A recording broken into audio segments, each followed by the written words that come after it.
Hello, everyone, and welcome to the Sons of Kojima podcast. I am your host, Moodle Master 102, and I am joined by a lovely cast of people tonight.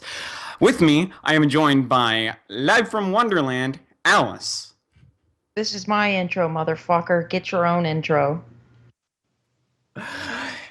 In retrospect, we have Mr. Retrospective PC himself, Che. Yeah, I'm doing good. There's too many crows in this fucking world. We got to do something about that. But other than that, I'm all right. We also have the non-giver of fucks, Mr. Freddy Fazfuck. I've been trying to get a... God damn it! I've been trying to give up all day! We have the master of CQC, Mr. Lester. Hola, amigos. And we have the biggest weeaboo on the planet, Pascal. Oh, I thought you were talking about yourself there for a second. No.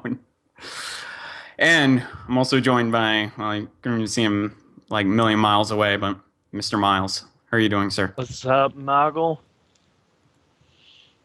So, how is everyone doing tonight? Tired. Pretty good. Oh, yeah. Moderately acceptable. Really Oh, good, yeah. actually. Terrible, just terrible. I hate my life!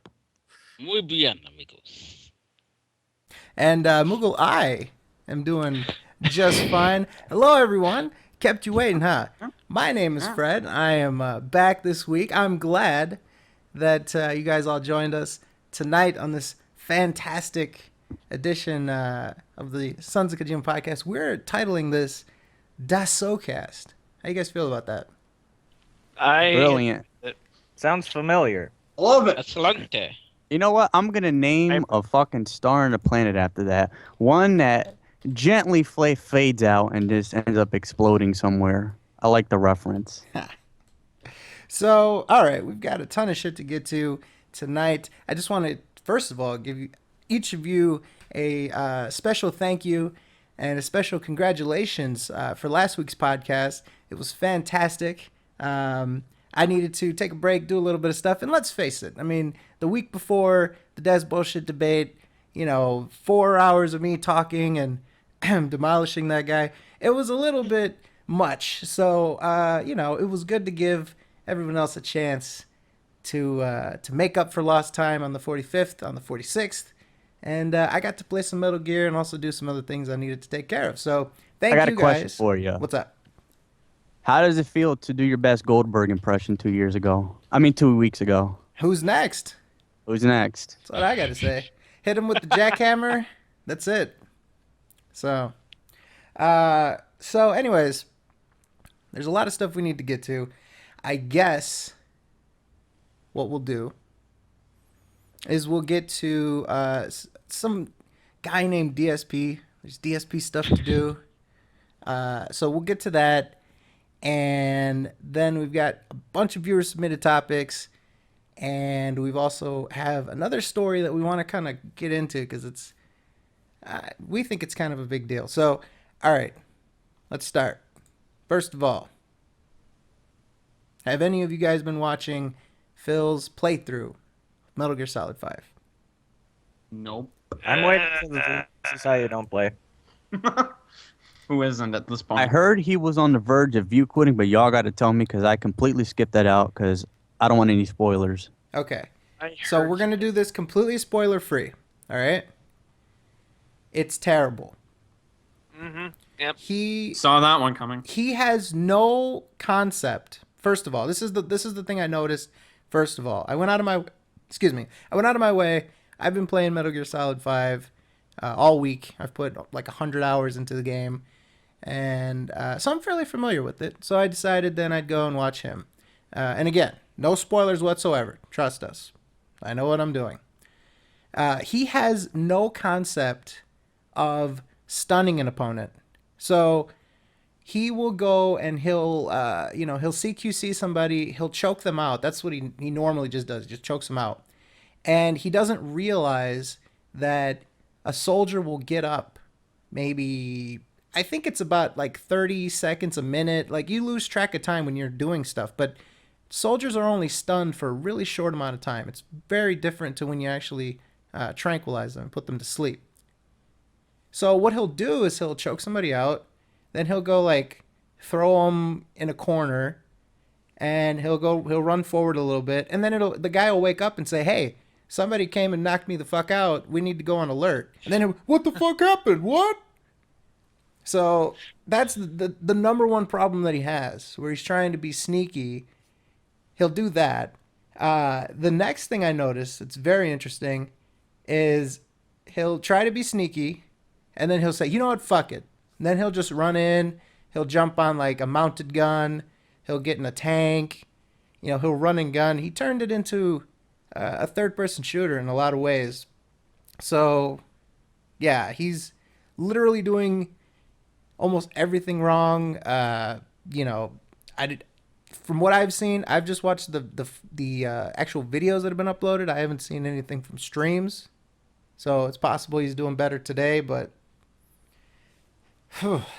it sounded like he's keeping up the same old tradition, just like any other Metal Gears, where he'll run around the corner, fucking stomping his fucking feet around, and gets pissed off when somebody. I guess he doesn't understand the concept of stealth.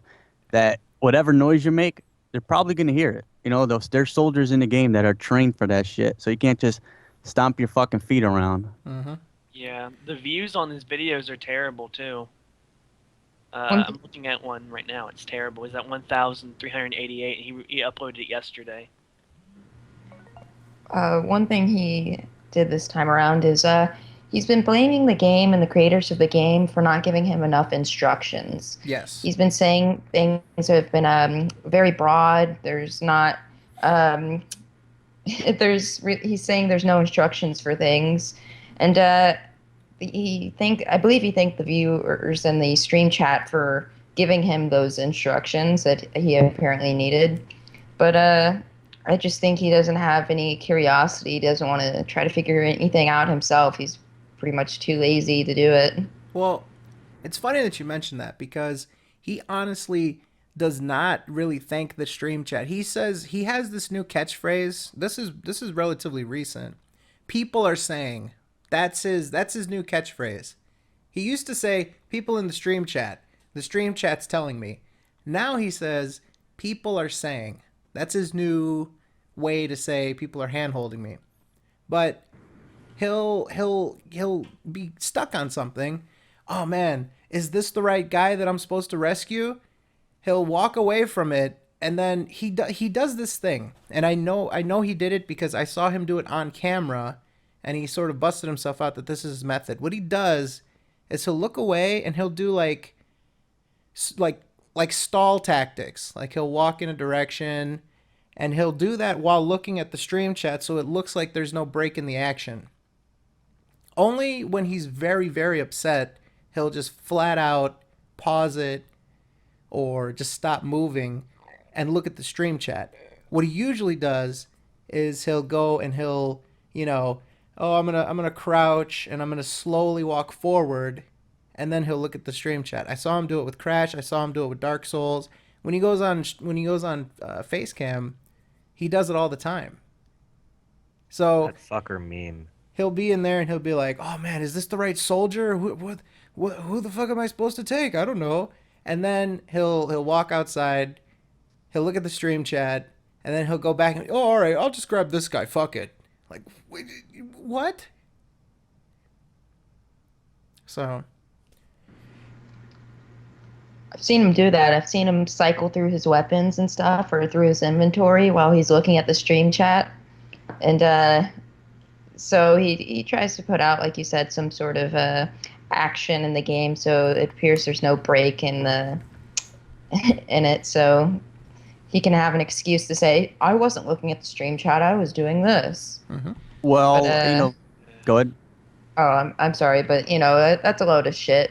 Like in Phil's words, "I haven't looked at the stream chat in like a billion years," while he was looking at it. I mean, the thing is, not giving you enough instructions. I haven't played the game yet, so I can't judge that. But it's Metal Gear Solid 5. Even though it's open world, the gameplay is still the same. You know what I mean? It's like me playing Saints Row 1, Saints Row 2, and Saints Row 3, and getting confused on what to do in Saints Row 4. I mean, even though the gameplay changes in this open world, you still know what the fuck to do. You still know the basic premise of the gameplay. I mean, it never changed. It's still a stealth game. It's just in an open world. But I think it's hilarious that even though he tried to grate, this is how you don't play tagline for this little experiment that the views are getting nowhere. It just goes with this. It just continues to prove what I said last week, that people would rather play one of the biggest games of the year than watch someone else play it, myself included. Absolutely. I only watched his stuff after the fact just because I'm almost done with the game. I've put so much time into it since it came out that it's not ruining anything, and I'm just sort of I'm looking back at it as a reference. Like, I know he's gonna screw up. I did this part. I already did this stuff. I want to see now how he handles it. You know what I mean? And I think there's gonna be people that are doing that, but the main thing is, like you said, people want to play it for themselves, and after the fact, they might not even go back and watch them. Yeah, you kind of like, I'm the same way. If I beat a game, I have to like take some time away from it for me to either watch someone else play or go back and play it, because I'm that type of person. It has to be a very special game for me to beat it, then go back to it or watch a playthrough of it. Yeah, it's hard, I wonder especially when you get older. I wonder if it's going to be the same way with Fallout 4. It's a big, huge game. It's going to take people a while to get through it. They can do it the way they want to. I just wonder. It's a weird dynamic because it used to be with Phil, any brand new release with a lot of hype is going to get a lot of day one views, a lot of stream viewers, a lot of YouTube hits. And I don't know, recently it's been kind of like, he needs to get like a perfect storm of a game that like people, it's well known, but people aren't buying. Like Arkham Knight, for example. That was one where people went to his stream and watched it because for whatever reason they wanted to watch him play it. It's like, I think a lot of people would want to watch him play a game to save money so they don't have to buy it themselves, but they want to keep up on the series or, just stay up to date on games. I think Fallout 4 is going to be, it could go either way. I mean, it's definitely one of the most hyped games of the year. It's since 2008, people have been wanting a new Fallout game, and they got New Vegas. So basically, since 2010, they've been wondering where the fuck is the next game in the main series. So I don't know. I don't think Fallout 4 is going to save them. I think it's just like probably the either first or second biggest game next to Metal Gear Solid 5. People want to play these fucking games, and people are most likely going to have the game before him. So for him to get them day one views when there's other people that are going to get their hands on it, I just think, as time goes on, he can't depend on them day one views anymore. All things go away after a while. Especially his views. Yeah, I completely agree with you on that.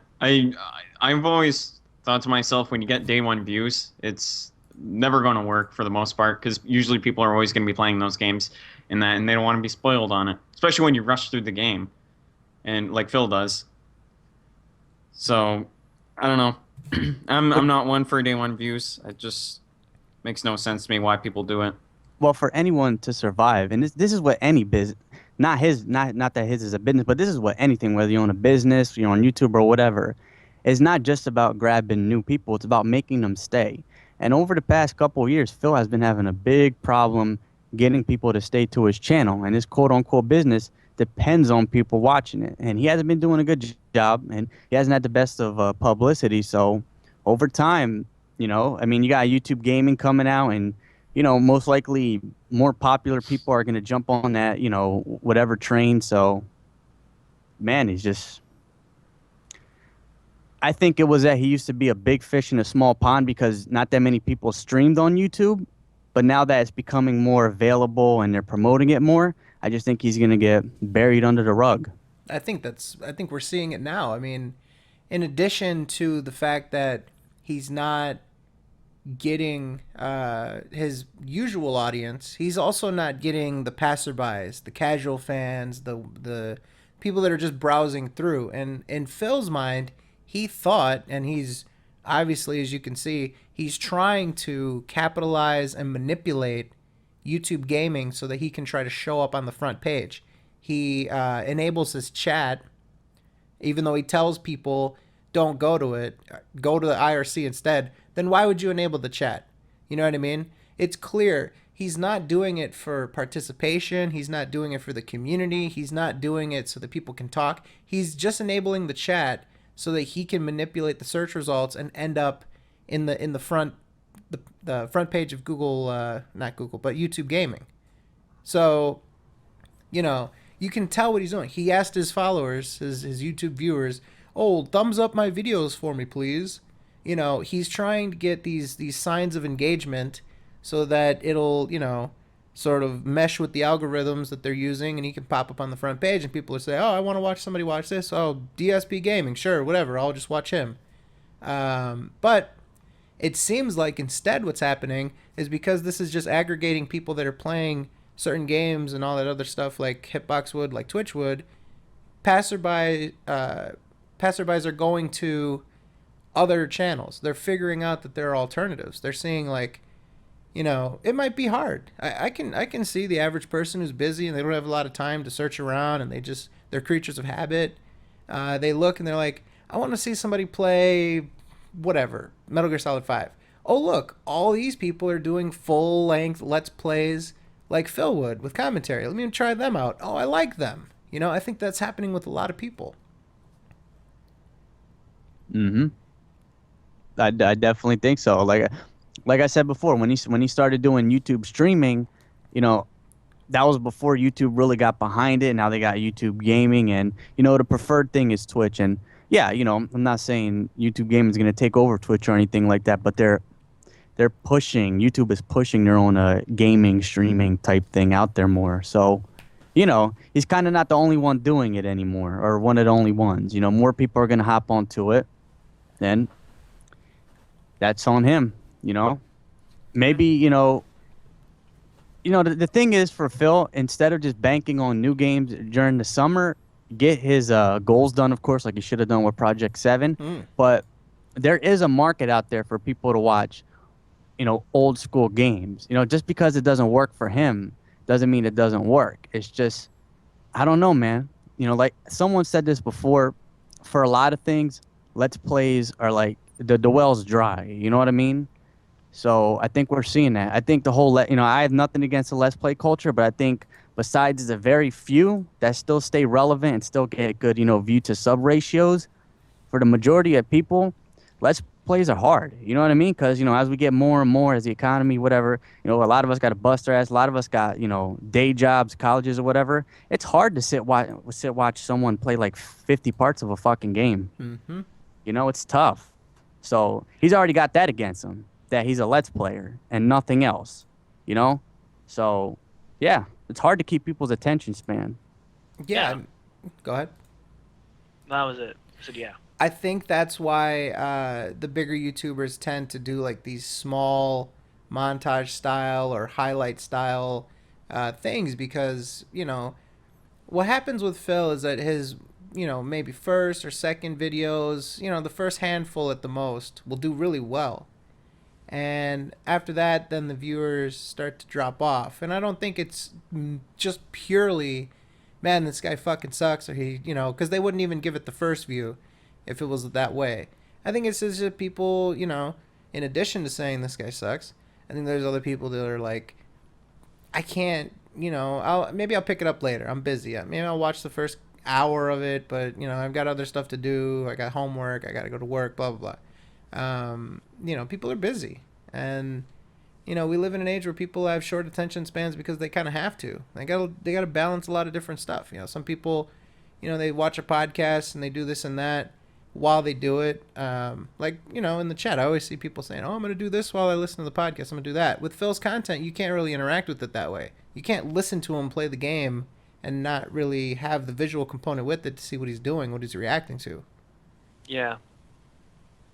So you kind of have to give it your full attention. And, you know, it's just what I noticed watching the Let's Play of Metal Gear Solid 5 from Phil.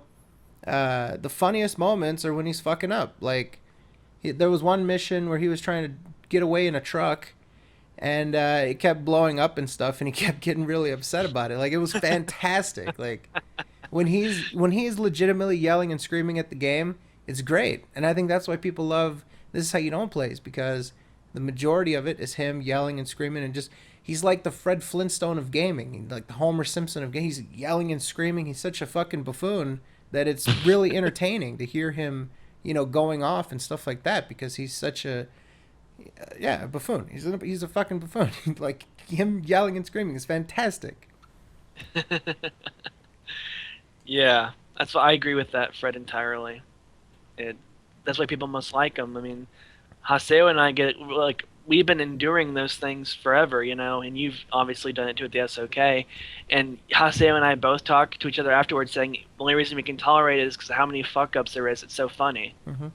And I think with a lot of people with the, This Is How You Don't Play and the DSP tries it, I think people are, very happy with waiting for that to come out instead of going through fucking 68 parts and only one of them being entertaining. They'll let someone else do the work, on their own, volition or whatever, and come out with This Is How You Don't Play, which are funny and hilarious because you get the best parts without having to watch the whole fucking thing. Yeah, definitely. They're way better than his montages too. Oh yeah. Do we want to segue to that, or do we want to get a little bit more Metal? Anybody else want to just chime in on Metal Gear Solid before we hit a perfect segue that Che set up for us? Yeah. Notice. Oh, sorry. Go ahead. I think at the clickbaity "This Is How You Don't Play" title of that was pretty funny. He's definitely trying to milk the "This Is How You Don't Play" name, but maybe also trying to take a little jab at the people that make "This Is How You Don't Plays." But one of the funniest things about this situation to me is that I said this last week, is that it's the first time his video has been properly titled ever. His video was called "This Is How You Don't Play Metal Gear Solid 5," and it truly was. This is how you don't play Metal Gear Solid 5. It wasn't, wasn't clickbaity. It wasn't a lie. It was 100% truth. So I guess he is the realest motherfucker on the internet for one video. You know what the funny thing for me is too? Is that even though he correctly titled it this time, it didn't work. It actually fucked him over more. It did. No, it did. It's a shitty This Is How You Don't Play at that. There's no editing. And one more thing is, I think people would rather wait for the "This Is How You Don't Plays" and other, transformative works or versions of his videos that other people put out, because also he doesn't get those views, and it's not like positive reinforcement for his behavior. People want to see those wacky antics, but they don't want him to get rewarded for it. So I think that's also a part of it as well. So they go to other people's videos for like "This Is How You Don't Plays" and whatnot. Yeah, I can see that being another reason. He doesn't get those that machinima money. Well, just to piggyback off of, sorry, I had to tweet Phil something real quick because somebody pointed out what Phil actually tweeted, which was just like 2 minutes ago. How many of my quote-unquote detractors one-shotted these toughest missions in MGS and got S ranks? They should be ashamed of themselves. LOL. What the fuck? First of all, what? Second of all, just me. I'm not like a professional. I'm not that great at the Metal Gear series. I've got S ranks on everything, and lately I've been trying to get Foxhound, which is where if you go 3 missions in a row without any detections, if you get like the perfect stealth, no kills, you get a Foxhound if you do it 3 times in a row, and then from there you build off. So basically you have to get 3 missions in a row and then not break that chain so that you can get Foxhound on every mission. That's what I've been doing lately. I've been getting S rank and Foxhound and everything. So, and I'm not even great. Like somebody like AJ, that's probably nothing to him, and Phil would probably consider him the #1 detractor. So I don't even know where this came from, what the fuck he's talking about. Yeah, I just saw that come up on my feed, and I found that actually really funny that he's trying to take a pot shot at us. Like he can actually take one at us. And, we've been talking about this. A lot of people have been talking about this on Twitter, that people are saying that, S ranks aren't that hard to come by in this game. To be completely honest with you, you can kill people, you can get spotted, and you can still get an S rank. Yeah, you can. I got shot 27 times once, and I still got an S rank. Yeah, I mean, there's bonus objectives. You know, if you know about them, or if you get them by chance, that's one thing that is, I guess, it's to probe you to replay the missions, but you know, there's like these secret objectives that you know you have to replay the mission unless you already know about them ahead of time. But you get bonus points because of those, and getting headshots, all that stuff. There's all sorts of bonuses that you can get to kind of get your point total up. So Yeah, to make up for if you fuck up, there's like stuff to balance that out. and if you use the reflex system, which he has been using a lot, he's using the Riot SMG, which is an SMG that stuns people, and he'll get, like, when you get spotted, it goes into this like bullet time kind of deal. You can press left trigger or L2, and it'll snap to the person that is like discovered you, and if you can kill them in that short window, or if you can stun them, whatever, then you go without being discovered. It's this new system they put in. So he's been abusing the hell out of that, and you know, he still gets spotted, he still gets killed. Yeah. So I don't know. And part of the reason why he doesn't get S ranks too is because he always continues. He doesn't restart the mission, he always continues, and at that point you lose the bonus for no retries. So Yeah, that's true. but I can't count how many times he has hit the pause button and just restarted at checkpoint. Like, fuck this. Just restarts the mission or restarts the checkpoint. Almost every mission, I think, he's restarted it at least twice. Good gosh. So, That's why I ignore his playthroughs. but just wanted to circle back to something that Alice said about him titling it "This Is How You Don't Play." You know, I kind of think that backfired too, because he is sort of chasing away a casual viewer that would want to watch Metal Gear Solid 5. Like, what new person is going to want to go into it where the person's already being sarcastic, already being, you know, sort of like reveling in the fact that they're going to suck at the game. Like, oh, look, this is how you don't play it. I'm going to be a sarcastic jackass and I'm going to make fun of the game and stuff like that. Like, who wants to go to that? Yeah. You just threw your whole card out on the table before even letting them watch a couple of parts. You know what I mean? Mm-hmm. You just let them know your whole fucking. You just gave your whole personality out. You just gave your whole quote unquote whatever gimmick out. At least if you titled it before, people may not know the type of person you are, and it might watch you for a couple of videos and go away. Exactly. But you just gave them everything.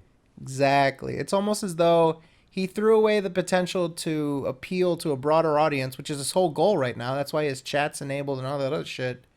He threw away the opportunity to appeal to a broader audience by trying to either do an inside joke to his community or take a shot at us.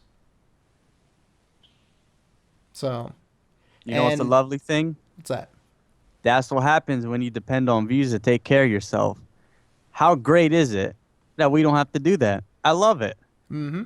We could do whatever the hell we want. You know, we could close up shop tomorrow and start a new channel. We could do whatever the hell we want. Like, it's a very freeing thing when you do something once in a while or as a hobby or, God forbid, unpaid. Yeah, for sure. So, anything else with Metal Gear Solid 5 before we move on? Like in general, or just how Phil's an absolute garbage human being at it?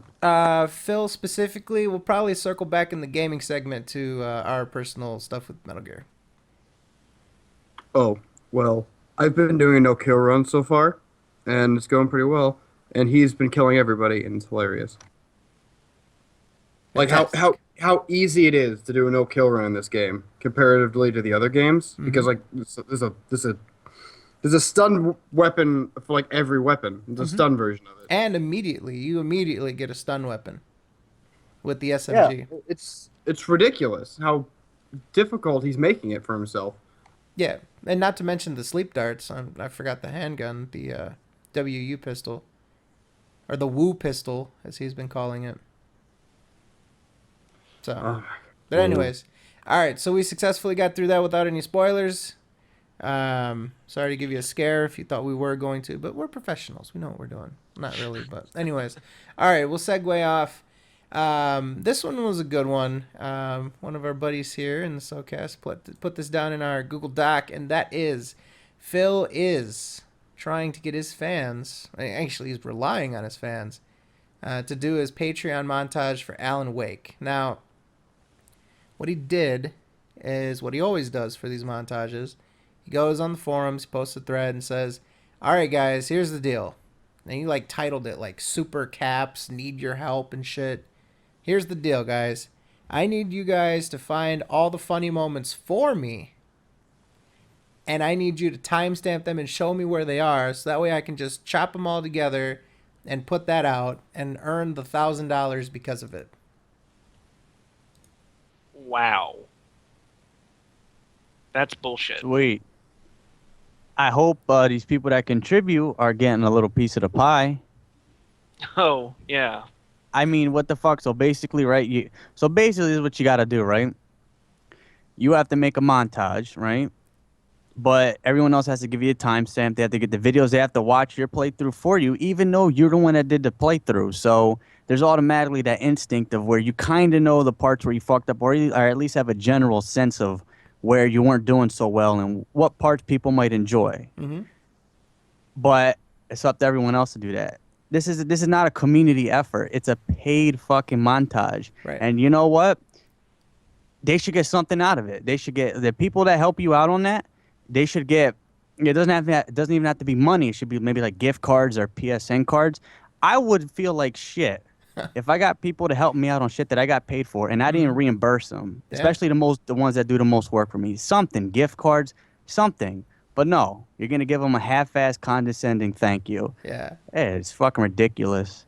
I mean, I'm just saying, we hook people up like motherfuckers, and we're just regular people. Like, we just, pull together resources and stuff like that. This guy has a $250,000 house and drives a BMW and shit, and he can't give people. He gives people like little freebies here or there, like a beta code or something that he like gets an extra one of. He never like really gives people anything awesome, He did a PS4 just because he already bought it and Leanna didn't want it, so it was just like either gonna collect dust or maybe he can try to like get some attention off of it. Which, by the way, he plugged the shit out of that when he did the PS4 giveaway. That was like.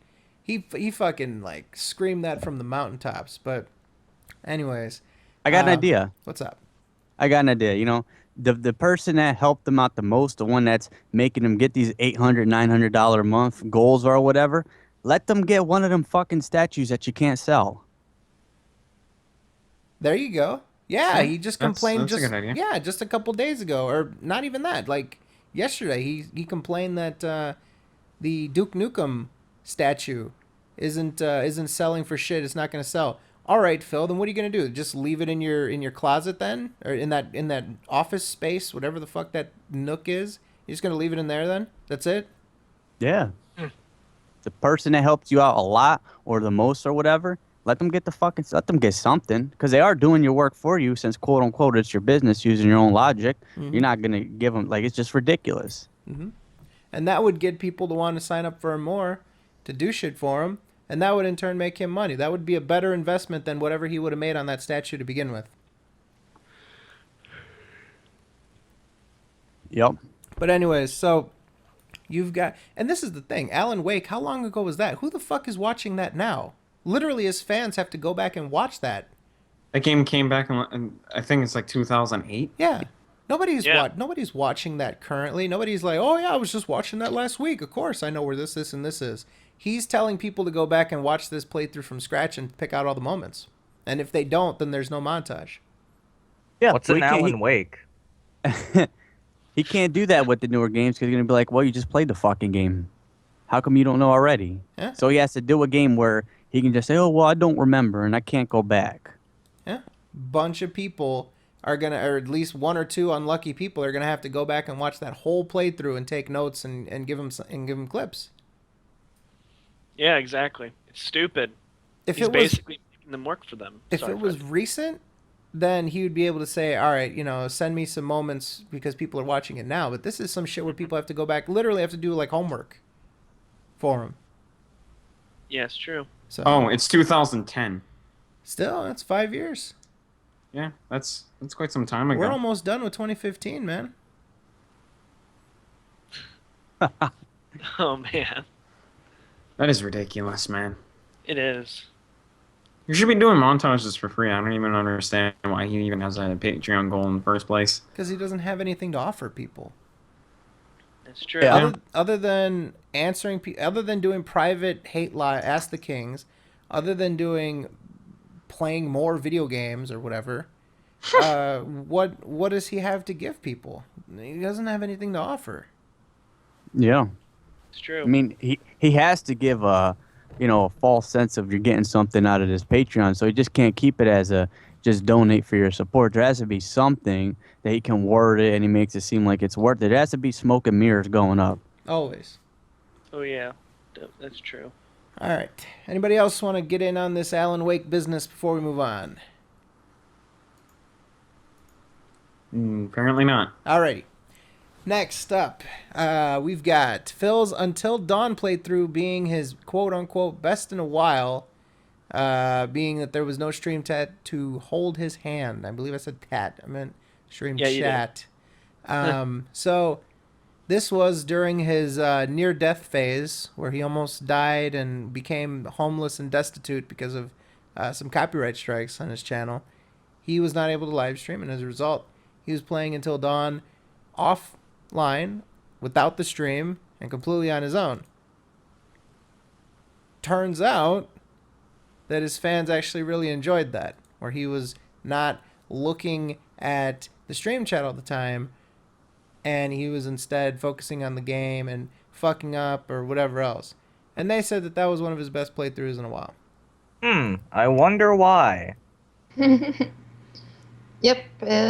But wasn't that pretty much, mainly your idea, Fred, but our idea, submit that to the forums as a suggestion for him to do that. I mean, everyone says his best content was back before he actually live streamed it or had a stream chat. So, I mean, it makes sense. You get, whether it be from him, failing a lot and start raging more than he usually would with the stream chat, or him actually figuring it out on his own and getting satisfaction from that, it would make for a better experience, or you would think that, So I guess it's true that all around it makes for a better experience if he doesn't have the stream chat to hold his hand and pretty much ruin everything for him, I think whether it be, like I said, him failing a lot or figuring it out himself, positive, negative, it's all around better. Yeah, I mean, when he's playing with the stream chat, it becomes a team effort. It's like they're his codec, where they give him live, up to date help and information. He's not allowed to make mistakes with the stream chat. He's not allowed to have genuine rage, genuine feelings of like hopelessness or oh fuck this, I'll never do this, and all that other stuff. It's mainly, all right, I fuck up once or twice. Peek over at the stream chat. Everybody's spamming, do this, do this, do that. All right, maybe I'll try this or that. Oh, look, I actually, people are saying, or doesn't even give him credit at all, and gets through it, and, feels some sort of satisfaction off of it. Yeah, fuck yeah, I got it. Yeah, that's how it should be, I mean, without the stream chat, Phil actually has to play the game and actually do something, but with it, it's like he doesn't even have to play the game. He just moves the controller for the chat and listens to what they say. He doesn't do it on his own. And people I know some people do actually hate that type of thing because it actually shows that they're lazy bums. I mean, to be honest. The funny thing about this is that suggestion I was talking about on Phil's forum, we have some of Phil's fans are actually arguing against that. And you would think, being fans of Phil and apparently all of his best content coming out of the time when he didn't have the stream chat, they would want that at least for one stream a week or something. But nope, they were arguing against it. Or some of them were, the more hardcore ones. I'm not going to name them, but they were arguing against that. But it seems like the people that don't really know who we are, or that are more casual fans of Phil, they seem to actually want that. I noticed a lot with some people that like him, and some people might prefer him live streaming. That's perfectly fine. That's their choice. I just noticed with some people that they take his financial issues and his personal life and carry it on their shoulders. You know, they like parrot what he says, and I think that's kind of unhealthy and kind of stupid. You know, because financial issues and taking care of yourself, that's the bear the burden of the person. You know. Not your fan base, not your fans. You know, just like their fucking financial issues are not your problem, but that fan base more than any other fan base I've ever seen for any fucking fan, whatever people, whatever. Just they take his personal issues and especially financial ones on his own back. So even if they personally like something, if he doesn't like it because it won't make him money, then they'll just throw what they think out the way for it. It's weird. I mean, You would almost think that they're like their fucking spouse or some shit like that. Well, I mean, think about it this way: his viewer base is young and impressionable. Like they are easily, inundated with. All right, we need to fight off these haters for the benefit of the team. Let's get this, guys. Come on, together. You know, all this kind of shit. You know, I instruct you guys to go fuck up Evil Table, spam him full of bullshit messages. You know, this, that. What did he say? I rebuke you from going after Jackie Chan. All this stuff. He commands these young children. It's kind of, he has a responsibility. If he realizes that his audience is very young, he has a certain responsibility not to fucking, try to manipulate them like that. And unfortunately, that's the way he plays it. Yes, sir. It seems to me a large amount of his fans are either young and impressionable, or they're old with a young person's mentality, or say the mind of a child. So pretty much all of his fans are young in a way. I mean, not to be insulting to some of them. Some of them are logical, older people, or should I say older for this community. But that's a really small number, it seems, compared to the other two types of people that seem to watch him. Mm-hmm. That's true. Completely agree. So, Yep. Anything else with the montage business before we move on? I'm good, sir. Fantastic. All right. This one is pretty funny. Phil's update on Twitter about his goatee, also dubbed the Gouty. Who wants to take this one? You mean that fucking disaster he has on his face? Let us have it, Mogul. What do you got? All I can say is he needs to shave that thing. It doesn't matter if it's equal or if it's been fixed or he grew up the patches or whatever the fuck he says. That thing is a complete disaster. You can't fix something like that. I'm sorry. You need to just shave it off. It is fucking gross looking. It is horrible. I've never seen a goatee like that in my life. No, you see, I swear, whenever he doesn't have it, he looks a lot fatter. I mean, like, it's almost as if he has a double chin that he's trying to hide. And a butt chin, I tell too. you what, though. Yeah. It's kind of like if he was a superpower. If he was a superhero, his superpower would be that he sweats grease and he can wipe the back of his hair with this, so he doesn't have to take a shower. Doesn't almost look like he wipes his fucking hair with like grease? Oh man, of course he does. He looks like. I mean, I swear, and no disrespect to the mafia, so please don't come after me.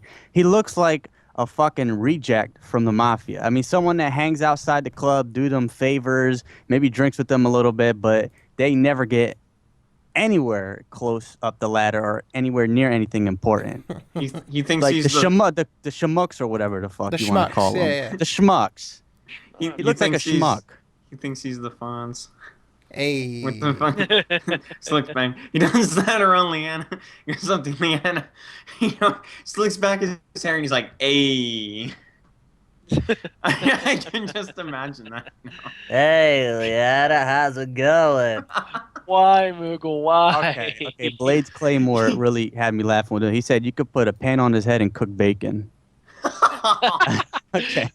That'd be You some cooking greasy egg. Considering how bacon. pissed he gets for no reason, yeah, I can see that. I mean, I mean, hey, it's fair game. He always insults us and what he thinks we look like in our mentality. Hey, it's fair game, brother. That goatee looks like shit. He's gaining like 10 pounds from one piece of bacon. Oh, He always gets the fattiest bacon too. If you remember that cooking video that went Please out. don't ever bring that up. Didn't he dump the grease down the toilet? Yeah. I don't want to hear that's that. awful. That's Terrible. horrible. Terrible. That. That Oh. shit's a fucking nightmare for me. Yeah. I can't sleep at night because of hearing that. Same here. Oh God, I can't believe he did that. You know, the DSP diet. I remember a couple years ago. You know, he was like, so, you know, I'm gonna wake up at 5 a.m. have me a little sandwich before I go to bed. Motherfucker, 3 fucking breakfast sandwiches, a piece of bacon, and some fucking eggs. You call that, motherfucker, unless you're going to run that off or lift some weights, dude, you call that a little fucking snack? I call that the whole fucking entree. yeah, that's a Would white like sword. to keep in mind that he like stays up at like 3 a.m. and he's like he's making these fucking so-called snacks. Yeah, he gets Dude, drunk. that's like a buffet. He gets the munchies, man. He's drinking that Tanqueray. Oh man.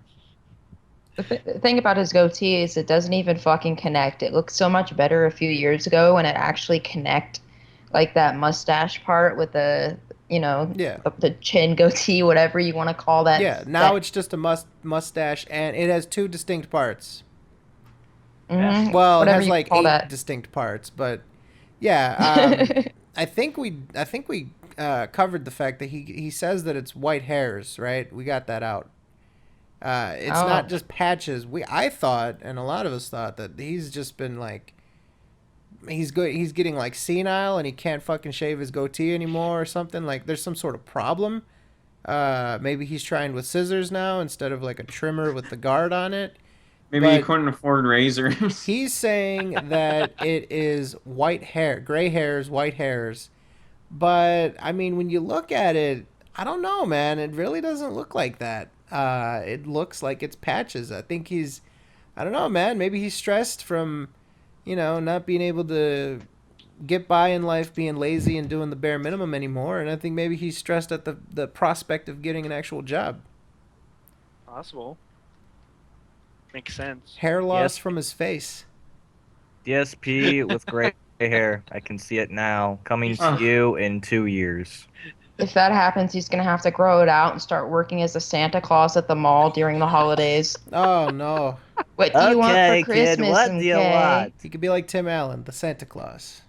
What? Oh, jeez. That's a fucking horrible game. Get Well, your kid out of here. He obviously has no goddamn taste for games. This is one of those detractors. Did you say Tim Allen? Mm-hmm. He looks like Tim Allen's friend from fucking Home Improvement. Oh, fucking. Oh. Was that Al? Yes. Yeah, I think it Yeah, was the Al. fat one. Yeah. The one that always loved to eat. Yeah, the fucking that fucking guy. Oh, Alright. That'd be. That's funny. So, any more pot shots at the goatee before we move on to something else? I can't unsee that now. Shave. Dollar shave Shave that Club. mug. How about that? Maybe he can. Oh man, that would be a good. Yeah, you can have this one for free, Phil. Hook up with Dollar Shave Club, and you could be like Linus Tech Tips and all these other guys on YouTube. Dollar Shave Club. This episode of DSP Tries It brought to you by Dollar Shave Club. You could take a page from Review Tech USA's book. This video has been brought to you by Dollar Shave Club. Dollar Deals Shave and Club. information here. What's that thing that Cooking with Jack is sponsored by? The Harry's Razors? You could go with that too. Oh yeah. You can put in the promo code DSP, and you could save 10% off of your Dollar Shave Club this month. But as soon as you go to check out, it automatically adds $2 without you knowing. What would his fucking code be? You know, they would probably ask him like, "What do you want your code to be?" He'd put like, It'd be okay. shitty dicks. Hey, you know what? put in the code Shitty Dicks, and you could save $2. Nope. Oh, The God. acronym for "This is how you don't play." Oh No, no! That should be the code. Oh no. No, it should be Patreon. Should be- His code is gout. Make it an S. Pay This me is how you don't tons. shave. No, it's Patreon. That should be. Blades Claymore said, "Stop being a CM Punk." He does kind of look like an overweight CM Punk with the hair slicked back. Oh, we've been saying this really for a looked while. like that for years. He really looked like that a few years ago too. Yeah, we've been saying this for a while. Whenever he does wrestling games, he tries to make himself CM Punk. He puts himself in a CM Punk T-shirt. He does the CM Punk entrance. And when he plays UFC, he automatically becomes a fucking aficionado of MMA. Yeah, he does feel as though he feels like he's CM Punk, and he's CM Chunk. He's fat. For a while there, didn't he have a Cult of Personality as his Hate Live? Yeah. Yes, he music? Yeah, there you go. Someone in the stream chat just said One State Evo as the promo code. DS Punk. Isn't that a Twitter out there? DS Punk. Yep, Yeah. I think there is DS Punk. Awesome. So More there like you go. DS Slum. And I love the banner, 2012, the year of change. Spare change. Oh, from his Patreon. Mm-hmm. Oh, that's awful. The Patreon that we can't even give him any money towards, guys. We're still banned from that, by the way. We're trying. Yes. We're trying to slip in some money there, and he refuses. So it's unfortunate. Speaking of Patreon, if we don't have anything else to add to the Gouty, I'd like to make a nice little segue on Patreon. What's up? Fantastic. We have some, I guess it's not really privileged information, but we had an anonymous tip from a current patron, who has access to the patron-only forum, and it turns out that another gentleman asked about the camera goal. So I made a thread that was sort of asking for clarification about this whole camera goal thing, because as you guys remember, because he fucked over people on Project 7, he took $250 that he quote-unquote made in excess money, and he put it towards the camera. Then he said in the forums that, well, that doesn't matter because I need 500 in excess of my top goal, so yada, yada, yada. So I made a thread about it. Unfortunately, it got deleted. Who would have thought? But it didn't get addressed. So another gentleman made a thread about it in the patrons only forum, and then somebody else sent us some information about that. So I'll go ahead and I'll read you the post that Phil made in response to this. I'll disclose more info once it's available. Right now, I can tell you that it looks like I'll have raised around another 200 this month towards the camera, which means if this ends up being the case, once all pledges are processed, I'll need to raise around another 400 to buy a great camera. But that's still uncertain, as a bunch of people who pledged were declined, and I'm still waiting to hear back from them.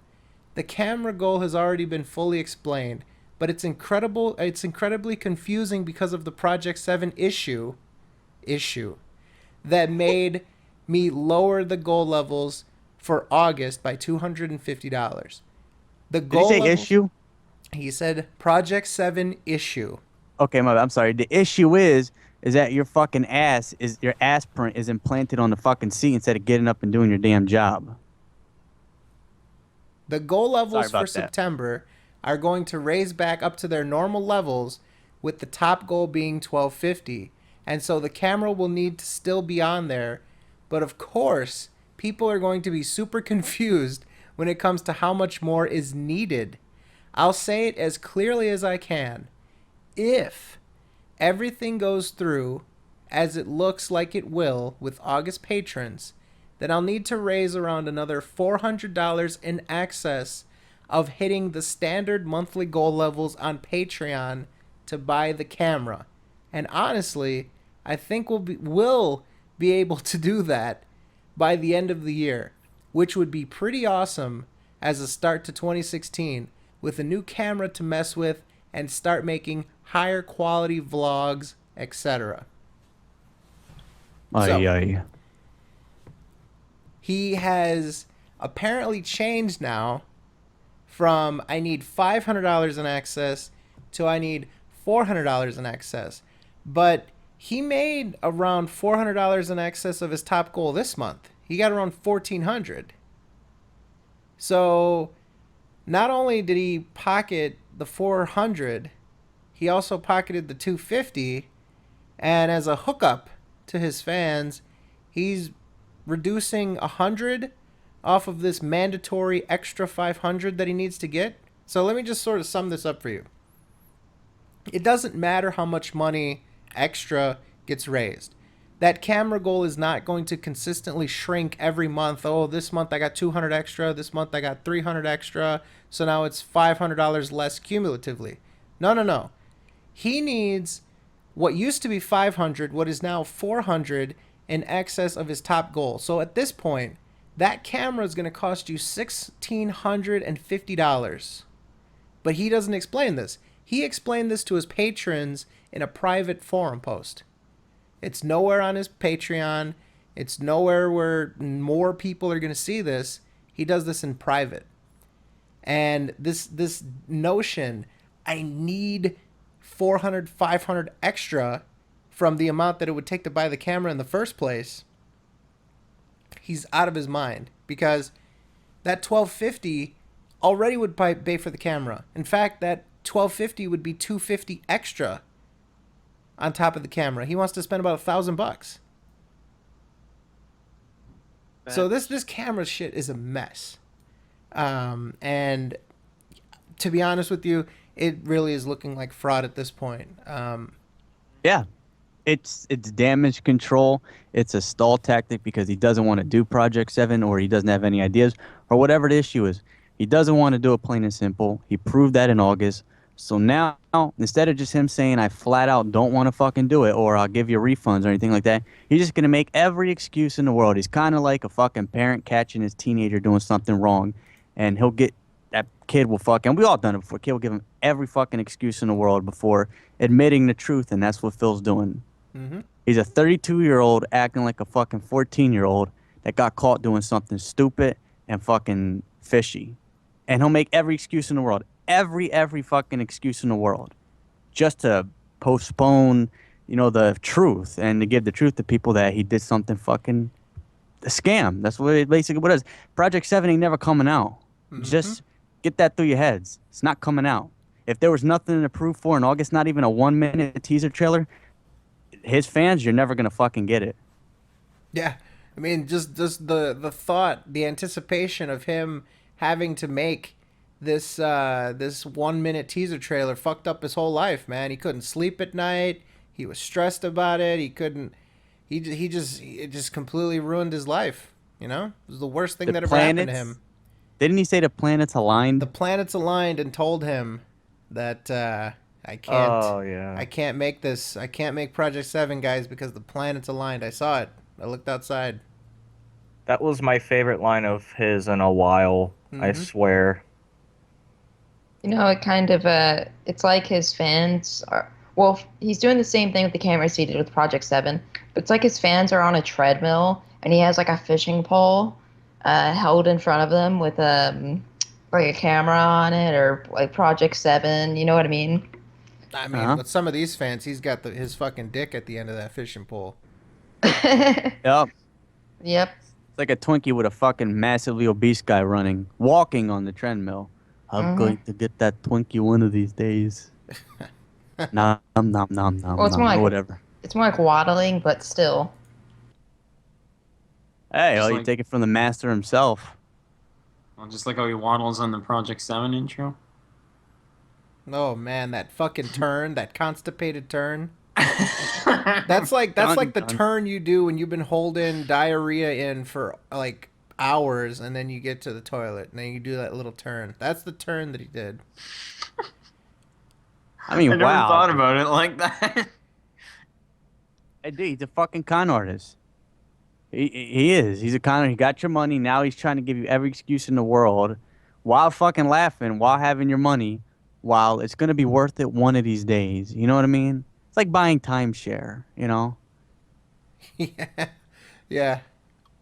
And I wouldn't even call him a good salesman, because it's easy to fucking take advantage of fucking younger people and shit, or fucking kids. His majority of his fan base, they're easy to fucking manipulate. Kids are easy to fucking manipulate. Young preteens, teenagers, they're easy to fucking manipulate. I don't give a damn how smart you are. Your brain ain't fully fucking functioning, and you could fall for scams easier than if you were like 20 or 25 or whatever. I don't give a damn what anyone says. It's a fucking scam, you know? You're getting paid for something, and he didn't come up with it, so that makes it a scam. That's what it is.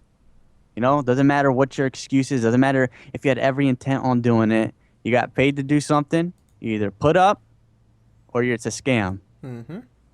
There's nothing else. There's no other excuse for it. Thanks for the money, you worthless humans. That is correct.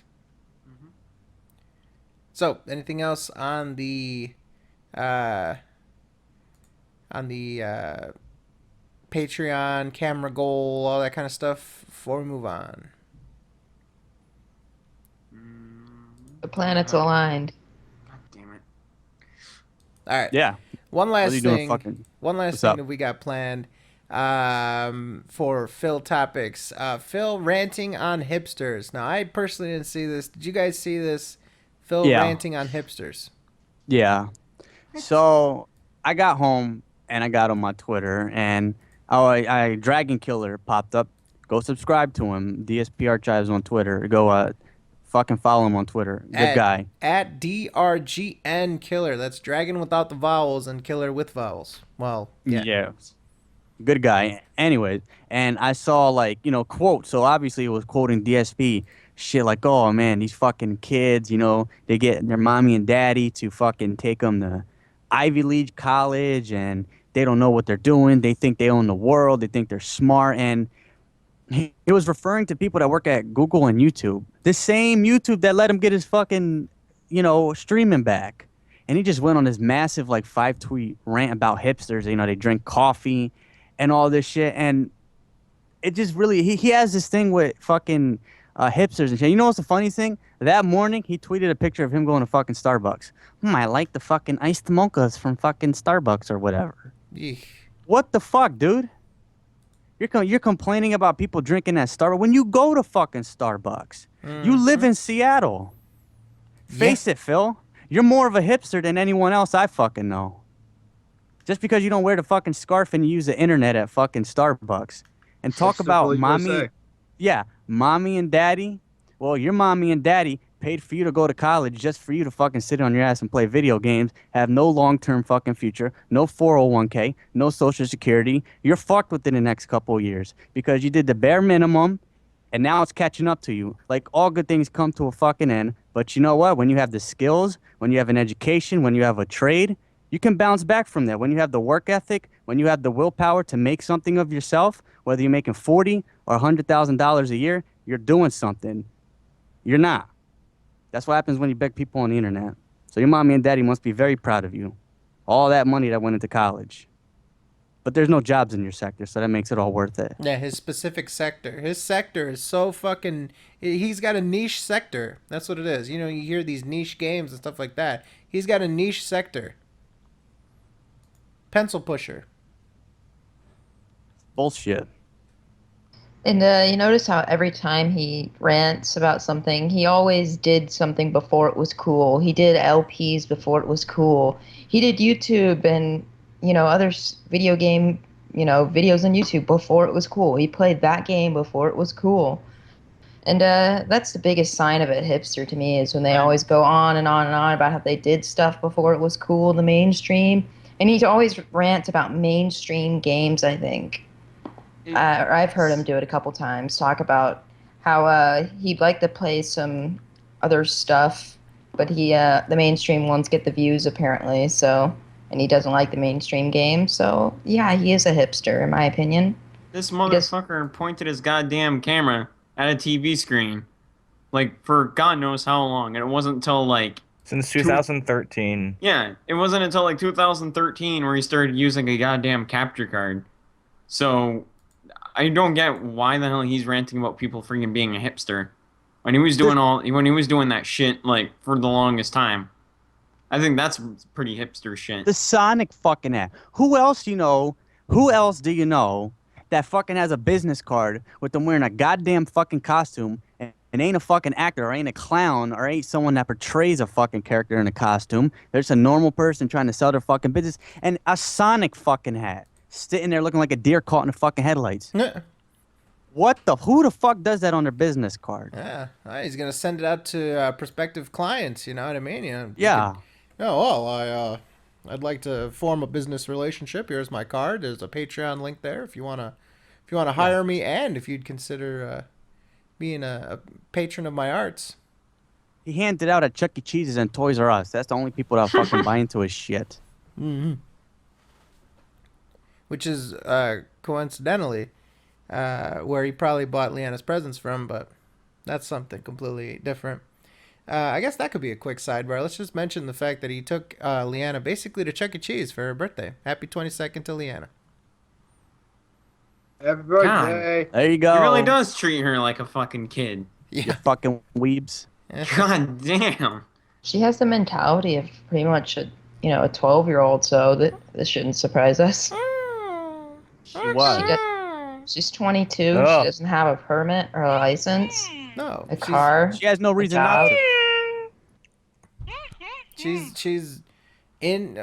She's completely dependent. Phil could probably claim her on his taxes as a dependent. And speaking of claiming on taxes, that might be a nice segue to the next segment, the next story that we need to cover here. We sort of have a responsibility to cover this. Yes, we do. Are we ready for this? Go on, brother. Go on. All right. Because So- I'm sure a lot of us have a hell of a lot to say on this fucking situation, but go ahead. All right. I'm So ready. a lot of people asked for this in the Google Doc, also on Twitter. And this was something that was pointed out to us recently after the debate. So as you guys know, we had a nice debate with Mr. Daz Bullshit. And after that, we were informed of his video that he did. There was a YouTuber by the name of Kitty0709. And unfortunately, he passed away due to leukemia. And what Das wanted to do is put out a tribute video with different people from Kitty's life, and he monetized it. In the video, he says, "I'm monetizing this in order to donate this money, all of it, to," he screen capped, I think it was leukemia and lymphoma. I think that was the organization. Mm-hmm. Yes. Basically blood cancer. If you guys don't know what that is, just layman terms. And he did this back in February.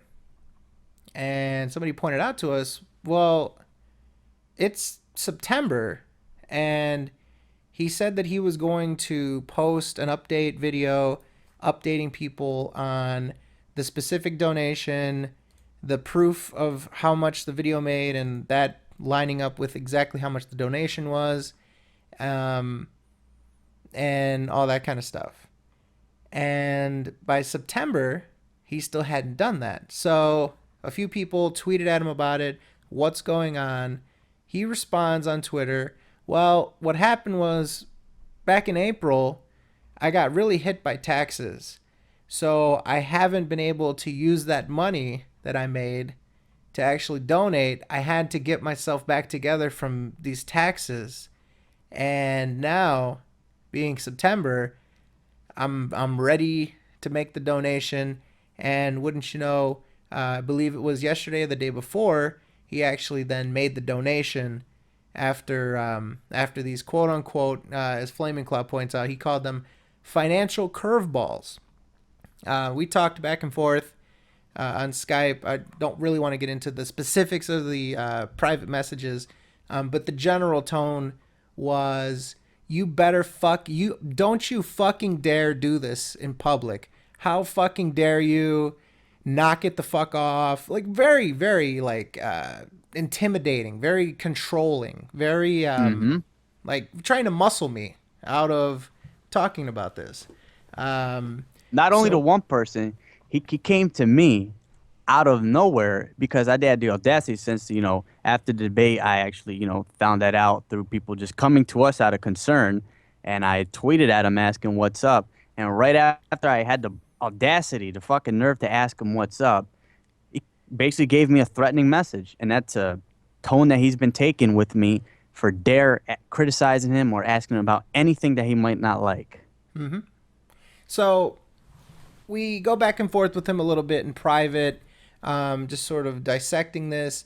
What he ends up telling me is that he will donate $100 in excess of what he makes, sort of as a my bad sort of thing, sort of to acknowledge that I used the money instead on my taxes, and I would like to sort of make it up by donating an extra $100.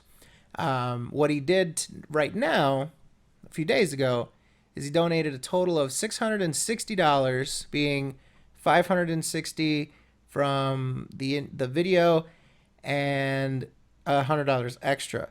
But unfortunately, he didn't post up any evidence, any screen caps of him making the donation. He said, quote, let me get the tweet here.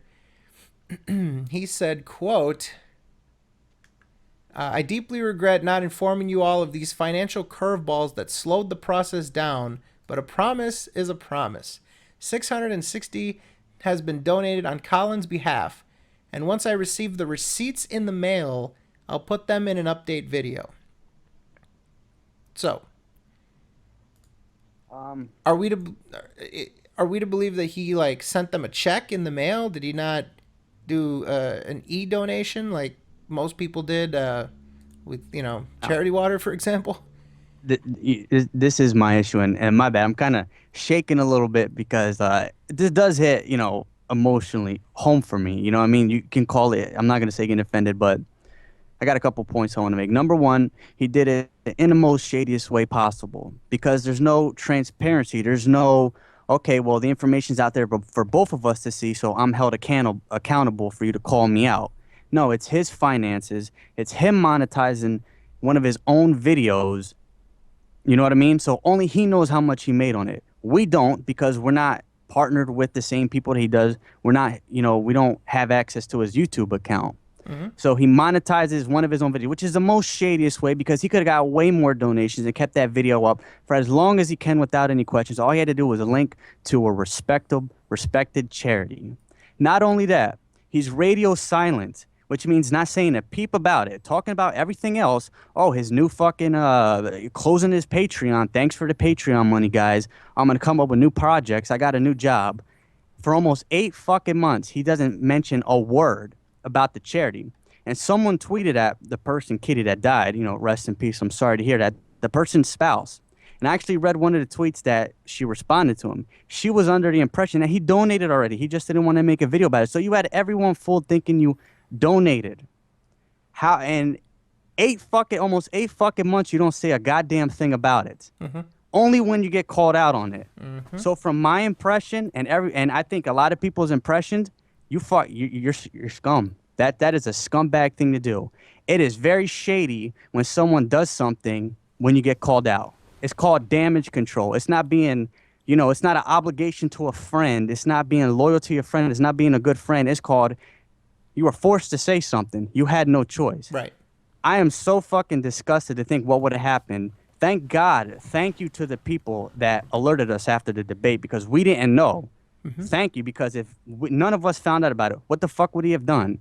And not only that, I can't say anything about it. I can't question you about it without you taking his tone with me like you're a fucking goddamn Don in the mafia, and I can't criticize you or something's going to happen to me, the tone you're taking with me in private. That's already shady from jump. Everything you did was fucking shady. So you know what? I want to see proof that you donated to this thing. There is, if you donate online, which I know that's what you did because you get paid through PayPal because you're a partner on YouTube. Where is a confirmation page? Where's a screen cap saying thank you for your donation? Like everyone that donated to our charity did, because the difference between us and you is when we do a charity, we're transparent. We do our fucking research. We don't half-ass it, and we make sure everything goes through transparent. Nothing goes through us. We're not the middleman. We are the fundraisers. That's how Absolutely. you do a fucking charity. Absolutely. Where's the screen cap? And where's the screen cap that said that you made $660 off that fucking video? Because I find it hard to believe that. Let me let you guys know the timeline real quick. September 7th, Che reaches out to Das. He says, quote, "This donation's happening real soon, actually. Taxes damn near zeroed my bank in April, and I needed to bounce back first." He then says, "I'm still donating the amount based on the total earnings of the video, so you need to mellow out." Finally, what part of this, quote, "I'm still donating the full amount," unquote, are you having trouble with? Get off the high horse. That's September 7th. September 9th, he posts that he made the donation. So 2 days after getting called out on it, he then actually goes through and announces the donation. Now, as Chase said, there was no proof of the actual donation. And we're just, again, this isn't speculation. This is pure fact. There is zero proof other than just his word that he's already been shady in a lot of people's opinion. So, to just give your word is a little bit unsettling, but just his word that he did it. And also, this amount wasn't substantiated anyway. It wasn't proven that he only made that much on that video. He is, if I can look right here. So we went to his Social Blade, and we don't know how up to date this is. So we're just going to go on the current information that is out there right now, is that he is currently a managed partner under, what's the name of it?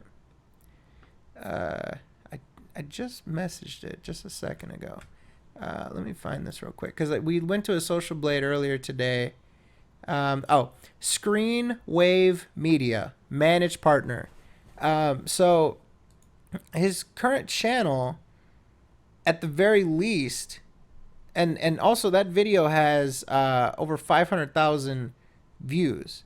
So what he's trying to say is that he made $1 per 1,000 views, or that sort of equivalent in ad revenue, and that's really low. The average person off the street, if they were to enable monetization on their channel through Google AdSense, which isn't a managed partnership, they would get about $1 per 1,000 views.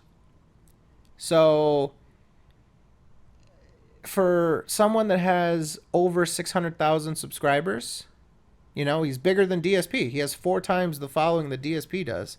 For someone that is also a managed partner, I doubt that that's the amount that he made on that video. Just me personally. It seems as though he made more than that, and it doesn't seem as though he would be able to make a full-time living if that's the amount of money that he was able to make on a video that has 500,000 views on it. I agree. And the whole thing is, he promised that he was going to be totally transparent. He promised.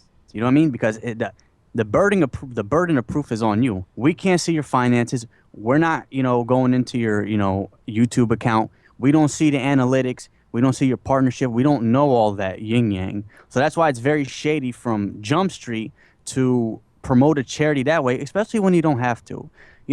Even if 700, okay, of those, respectively, whatever, let's say 400,000 people, unique people watched that video. Even if 700 donated $1 over time, that's still more than what could you have donated off the supposed amount you make off the donation. So for someone, a big YouTuber like you, to want to help people, it just seems very shady that you do it in quite essentially the worst way possible, in my opinion, where there's nothing transparent. Nobody knows what's going on. It's just based off trusting you. And let me tell you something. It doesn't matter if you're a good, decent person. Good people can do bad things, and we're just suspicious. And we're all going off proof. This is all proof. He said he was going to post proof. And it's just weird that you get called out on something, and that's when you come forth. You didn't come forth as an obligation to, the community that this person that died of a tragic disease came in, or the spouse. You wasn't truthful to your, to everyone watching and your fan base. You only say what's supposedly the truth after 7 months, and you basically have people knocking on your door asking what's up. So you've done everything at this point to be as shady as possible by your own actions. So how can we believe you based off your word that you donated? You know, all you had to do was take a screen cap, because I know that, because I know people that donate online to charities.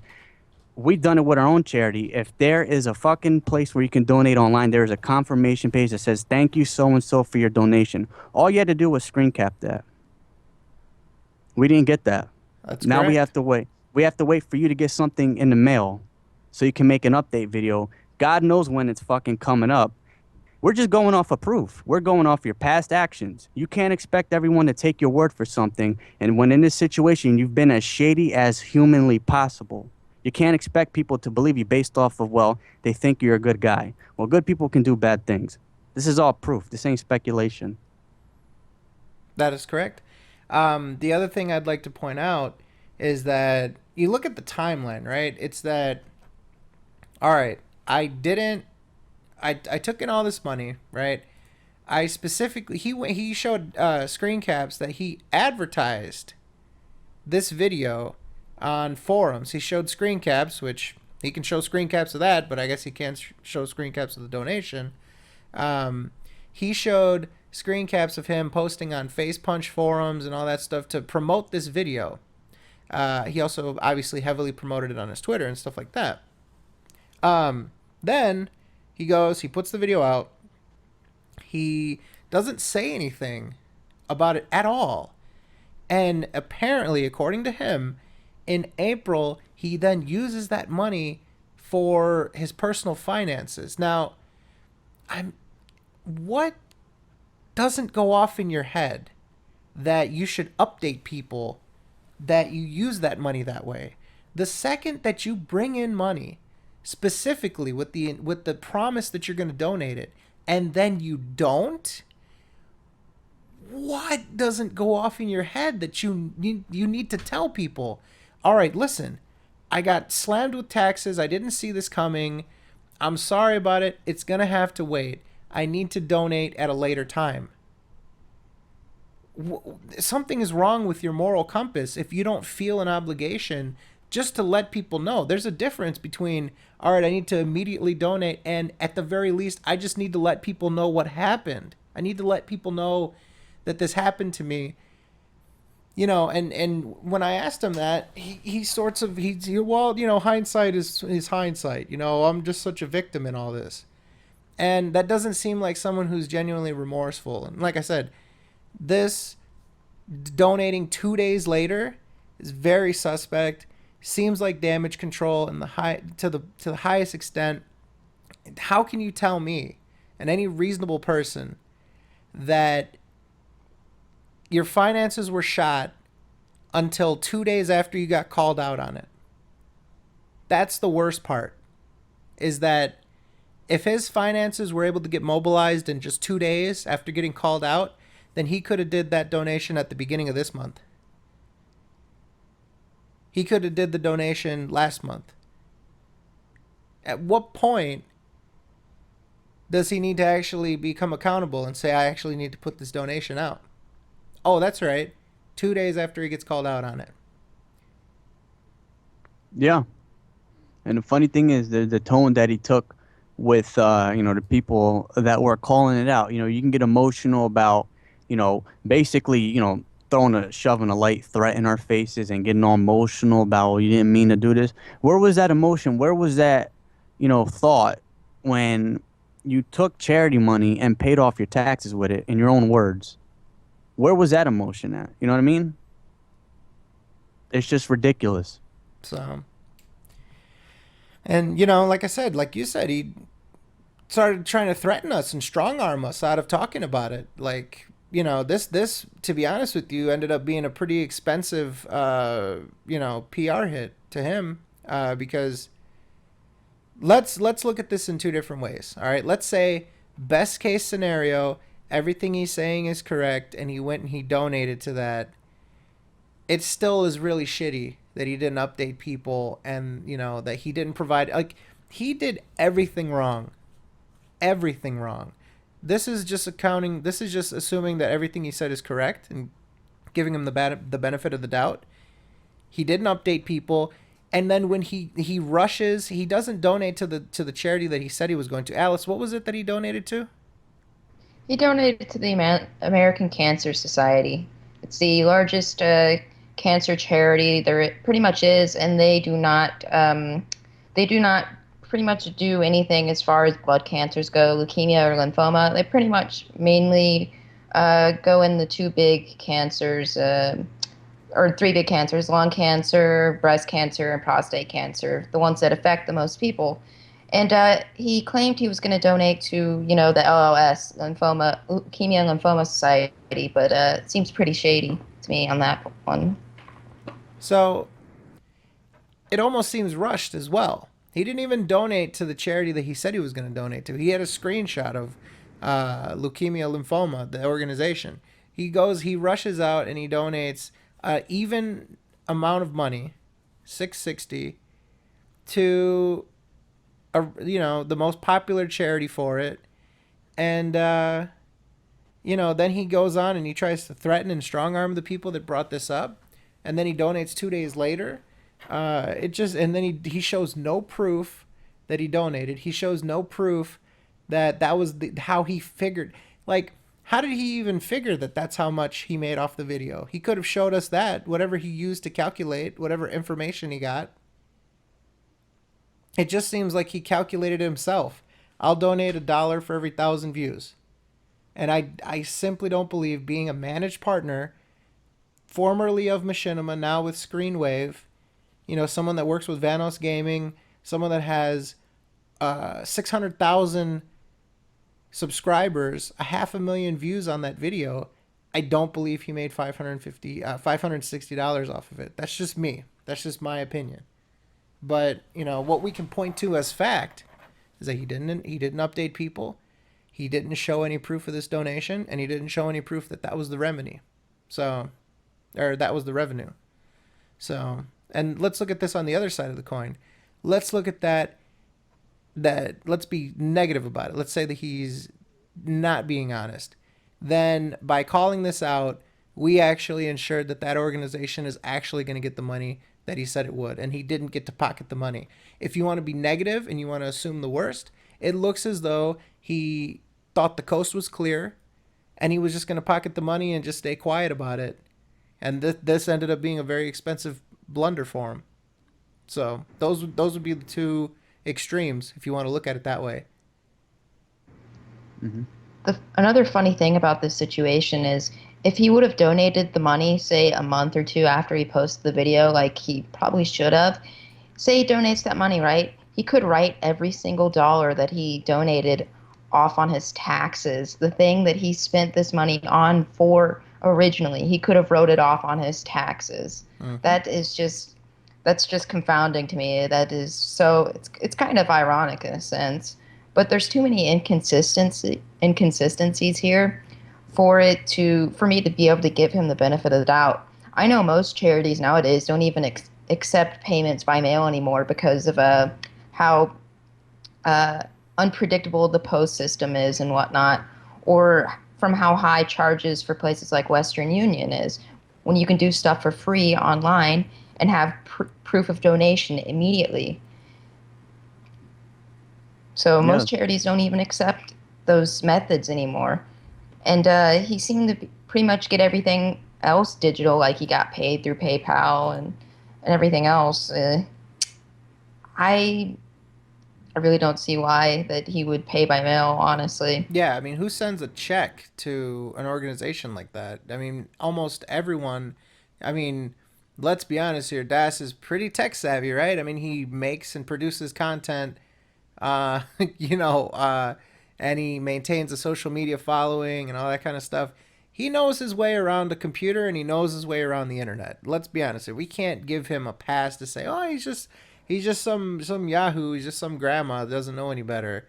Come on, he knows better. And again, I don't know what his reason is, the way that he donated. The problem is there's no solid information that he gave out, and that's why all this speculation exists. We can only operate on the facts. He didn't update people. He didn't show people proof, and that's why we can even speculate as to what's going on and try to guess at what actually happened here. But you're absolutely right. Why would you donate in any other way than the most common way, which would be to donate, donate online with PayPal, credit card, whatever. Most organizations are set up like that. I guarantee you, the organization you donated to has that. Yes, and the thing is, now this is the challenge out there as well. This is, like you said, you're obligated to do. You have to show proof. You have to show proof that you made what you donated from that video, and you have to show that that donation happened. And I'm going to be watching this now, thanks to the people that, let us know about this after the debate. I know a lot of us, but I'm certainly going to be keeping my eye on this because words are words. And this update video should happen very soon. It should. And we should get all the proof that we want. We can't go off your word because you've proven in this situation that your word isn't very reliable, that you're not willing to tell people the important things until you get called out almost a year later. And I checked this video before the podcast started. It still has monetization. It still has ads on it. So what is your plan with this, Dash? You're going to donate once a year? Well, I don't know. You still haven't told people your plans with this video. It still has ads on it. You made your big donation with it. The honest thing to do is take the fucking ads off. It made the views that it's going to get. It's not going to skyrocket anytime soon. You know what I mean? The people that are going to watch it, watch it. Put the fucking link to a respected charity in there. The community, communities have shown that they're very caring, especially when it's sensitive subjects like this. They'll donate. Be an honest person about this. Why are you keeping ads up? Well, look what you did with the last transaction. How can we trust that if you keep ads up on this fucking video, like you haven't taken them off yet, that you're going to be honest this time? That you ain't waiting for stuff to be thrown under the carpet so you can try this bullshit once again. Like I said, we don't he's a nice guy. We talked to him before. We don't go off of that. And like I said, if any one of us did this, then you're sure as fuck got the right to call us out on that. Absolutely. This ain't like drama. This ain't looking for stuff. This is a concern. We want that money to go to the charity. That's all we give a fuck about. We just want proof. We want you to start being honest. We find this morally disgusting. No, I'm just saying, me personally, I find this morally disgusting. Oh, of course. If we wouldn't have called it out, who would have? I mean, it's possible that this guy, if you want to be negative again, if you want to assume the worst, this guy could have, walked off with, however much money. Let me actually read you the description of this video. Again, posted February 4th, so over 7 months ago. Monetization has been enabled for this video, as all proceeds earned from it will be donated directly to leukemia research, the very disease that took our friend from us all. Proof of the donation will be posted once it's made.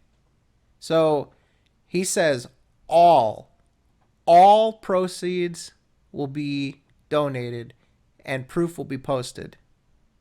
Well, we have doubt to all proceeds, and we have doubt because you did not post that proof of the donation.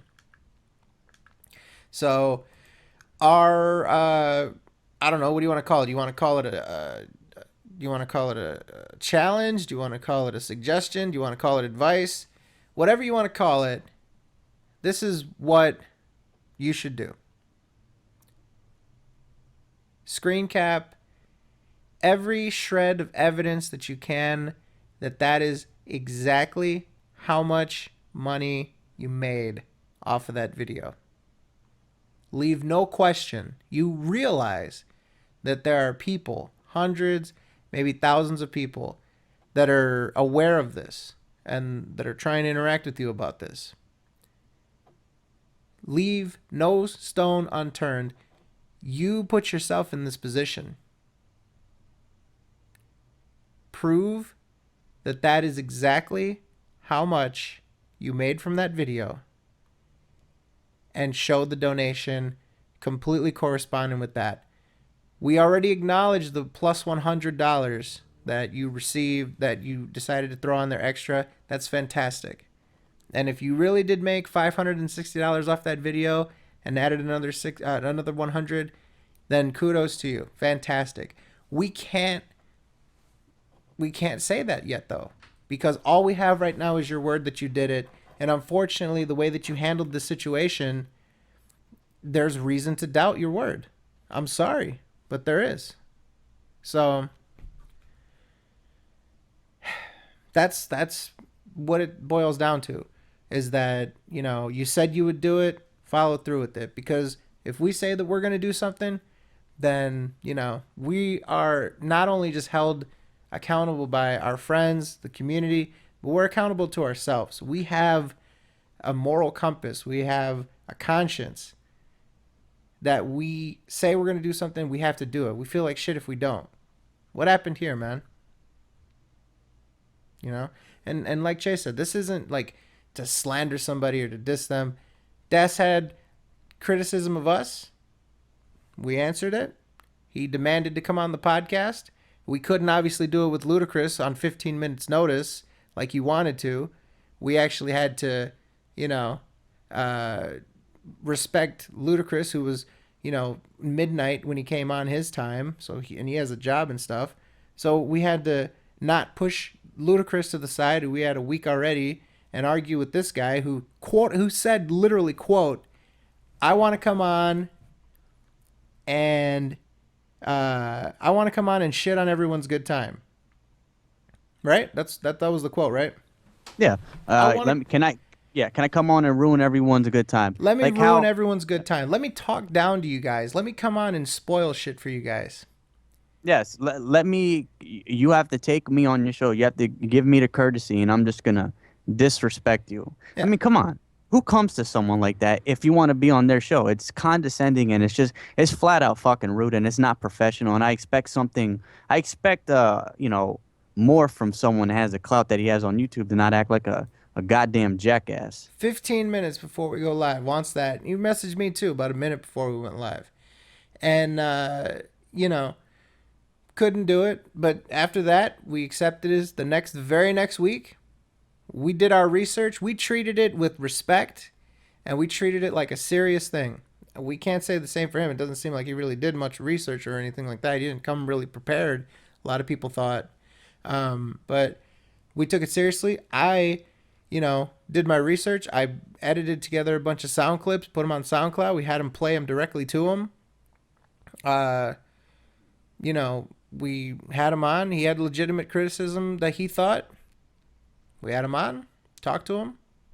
We have legitimate criticism with evidence, with proof of a legitimate issue. His issue with us is that he thought because of the copyright thing that we went too far and that was going to deprive Phil of his living, even though only 2 people did it and only one of them was in the SoK and we didn't even know that it happened. Like literally, he was holding the entire community, the entire group responsible because Phil had some copyright strikes that went away in a week and didn't even do anything. That was his legitimate issue that he slandered us in public for, and that we gave him enough respect and enough common courtesy to have him on and actually talk with him the whole time. And I did. And you guys heard it. I treated him with respect, did not disrespect him, did not, try to minimize him or anything like that. Talked to him completely. Fantastic. Then, right after that, we find out from somebody completely independent, we find out that this happened. This is a very serious issue. This isn't some 30-year-old dude who we make, jokes at his expense. This is fucking possible theft and fraud of a charity that was supposed to be and was intended and advertised as something that was supposed to be a positive cause, basically using someone's death to raise money. Fair? Is that fair or not? To use somebody's passing as a way to raise money, he claims towards charity, was supposed to be towards charity. But the way that you handled it, there's question as to what you were actually doing at the time. And what he did is he used it as a loan. He admitted it himself. We call that out and we show evidence. And what does he do? He threatens us. He tries to intimidate us. He didn't like threat. So I'll take away threaten. He tried to strong arm us and say, you guys, quote, don't you fucking dare make a public spectacle out of this. And then he cuts ties with us. He removed us all on Skype as contacts. So he can criticize us. He can slander us. He can say that we're killing someone's business, that we almost killed the guy, that we contributed to the swatting and all this other bullshit. That, if we laugh about Jaha making a joke about, the prank call, that it completely negates your charity. And we treat that with respect and we still treat that guy as though he's a friend of ours. And then we point out something that he did that on the surface is pretty fucking disgusting, and he wants to try to strong arm us and distance us and burn the bridge with us. After he did shit that would burn the bridge, we still treated him with respect and we still treated him like a friend. And we bring up something, and he wants to fucking strong arm us, and he wants to fucking cut ties with us and burn the bridge with us. Cool. You just made yourself look even worse. Yes. Running away from a situation only makes you look more guilty. You're giving off the impression that we can't trust you. An honest person takes the issue head on, admits mistake for something that is serious. You haven't, and you even took it a bit further, kind of went a little local, if you can say, on the people that just ask simple questions. We want the right amount of money donated to the charity, and we want you to fulfill your promise to your fucking friend. You said it yourself, that's your friend. And I can't believe we have to be the ones that call it out on this, but thank you to the person that called us out.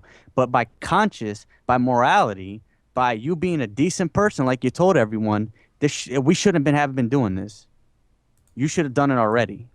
We want proof. We want proof of what you made, and we want proof of you donating. Because all we give a fuck about is that money going to the charity. And because you said you would. We didn't just make this shit up. Yeah. If we put out a video, let's say that somebody in this community passes away, and we put out a video. All right, here's the tribute. Every single cent that gets raised from this video, we're gonna monetize it somehow. We're gonna I don't know, whatever. I don't know how you would do it. Start up AdSense or whatever. We're gonna monetize this in some form or fashion, or we're gonna start up a PayPal campaign, and we make ourselves the middleman, right? You know what you could have done? You could have put a link in your description to go to donate to that instead of basically have everybody who watches the video contribute to this. You could have just put a link. People would have went. You wouldn't have had to make yourself the middleman.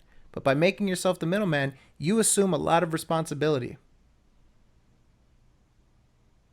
And you could have handled it differently, but if we would have did that, if we would have made ourselves the middleman, took that responsibility, and we did some shit like this, that would be the end of us. Yeah. And I'll say if I did, and I never did, but if I did something like that and someone took a fucking swing at me for it, I would understand. It is literally to a lot of people a disgusting and one of the worst things I've ever seen. Being on the internet, being active on YouTube. But this is one of the worst things I've ever fucking seen so far. Yep. We want proof. That's what we want. We want the proof that you said that you were going to submit. That's it.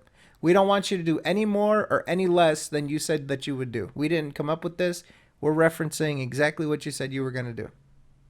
So, there you go. Yep. Anybody else want to get down on the charity topic before we move on to our bevy of gaming topics? I think you covered it pretty well. All right.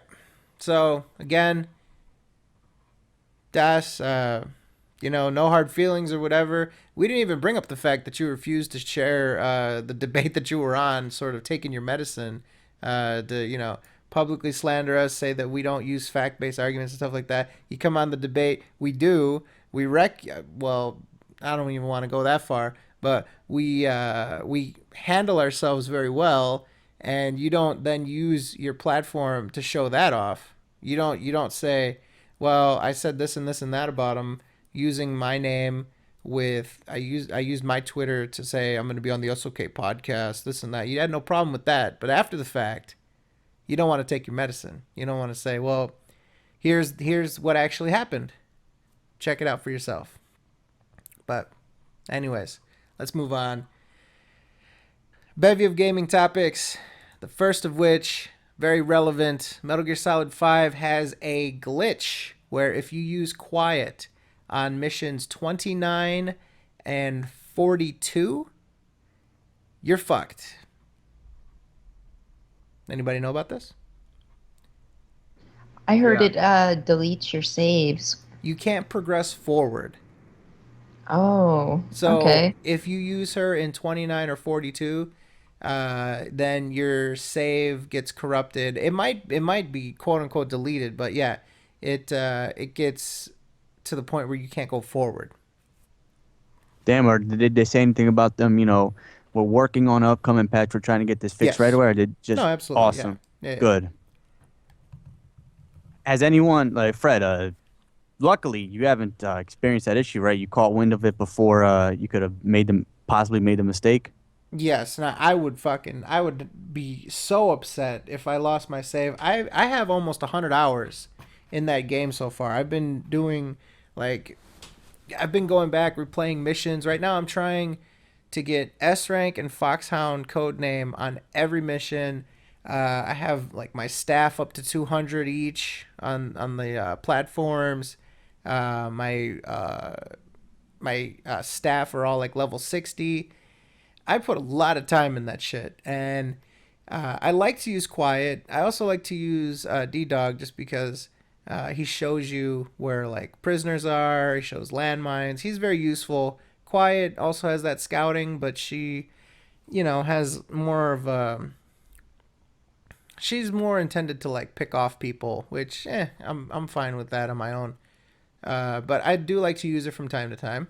I could have possibly used her, not knowing about this. Man, imagine the people that had to have found out about this the hard way. The reason why we even know about this in the first place. I bet you they put a lot of time.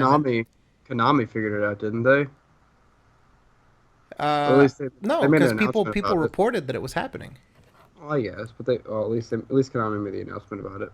Well, no, I was just saying, imagine those people that just randomly, wait, what did I do? What the fuck happened? Yeah. Because if that happens to you, you're not like, oh, I guess it was because I used Quiet on that mission. You're just like, what the fucking fuck happened? Like, what? How can I fix this? So, but yeah, just if any of you guys are, around that area or whatever, 140 hours. Wow, that's pretty good. Chris the Catastrophe, 140 hours. That's crazy. Mission 29, mission 42. Do not use Quiet as a buddy because you have the possibility of being fucked. And not in the good way. Oh, I actually am at level. I'm on episode 27, so I'm close, but I knew about it a few days ago, so thank God. Luckily, I'm still back on mission 17, so I've got a long way to go until I'm there.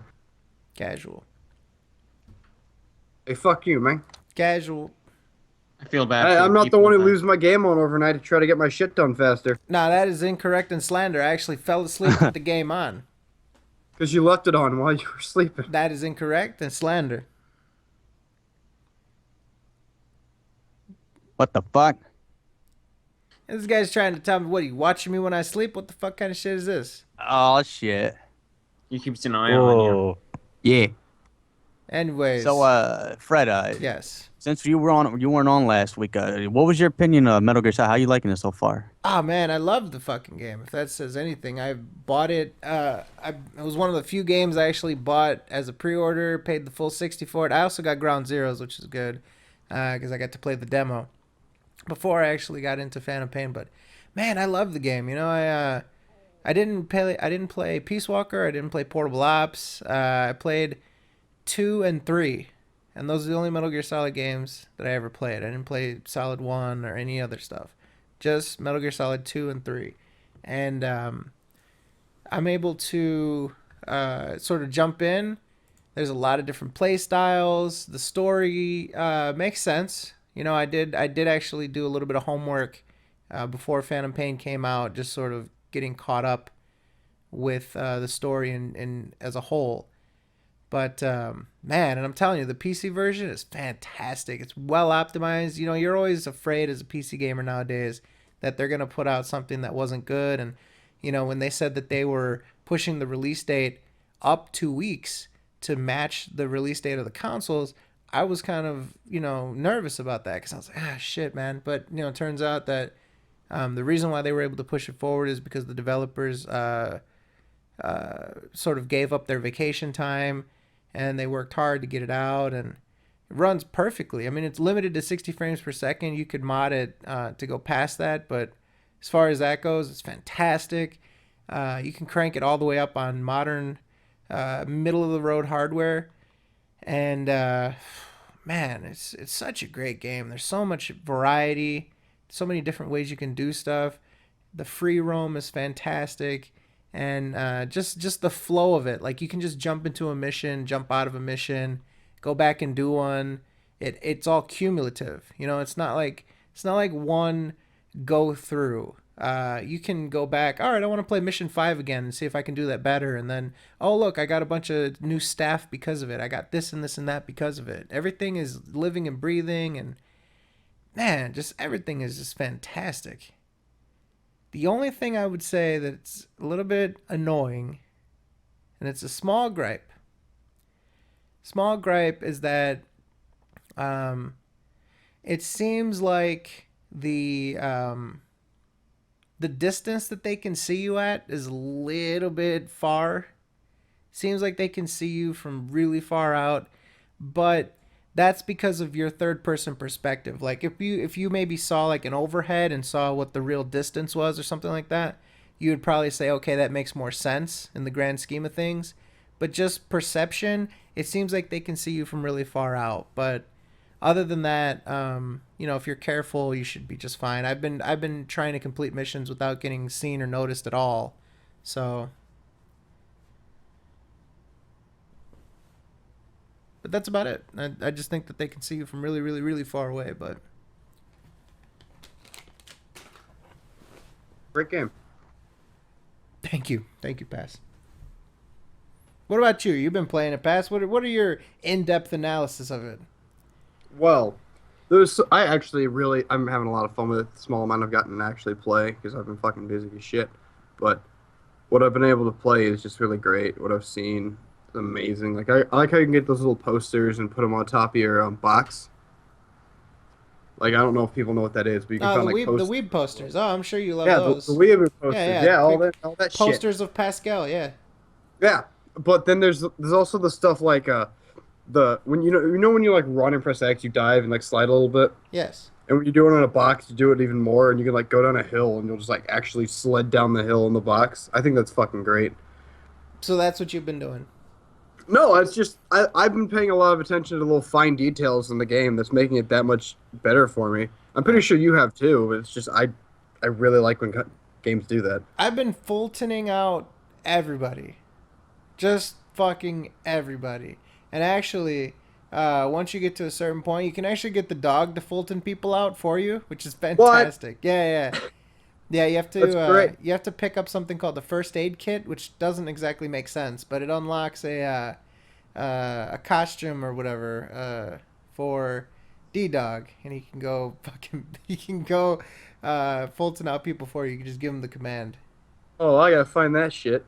That's the thing, though. What I don't understand with D-Dog, why doesn't he do anything when you command him to? They explain, like, oh, he uses his judgment and he only does it when he wants to or whatever, like when it's the best for the situation. But I always command him to go stun people, and he never does it. He just sits there. Are you staring? Are they in the middle of your screen? That's what they're supposed to be. Yeah. Huh. I even look at them through the scope. I've done every variant to get him to go do stuff, and he doesn't do anything. I haven't really had that problem. Maybe once, but like other than that, he's always listened to me. So he just stands. Maybe it's because you're a bitch. All right. He doesn't like you. A bitch like a female dog. I got you. I actually changed. I changed his skin. He looks like a fox now.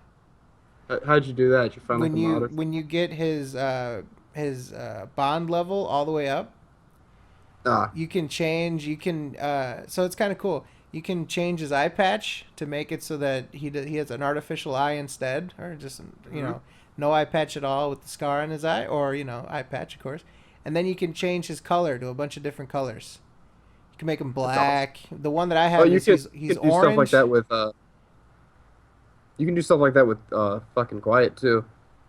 Well, yeah, but hers are dumb. Like you can make her gold or silver. Like it's really stupid, but it doesn't do anything either.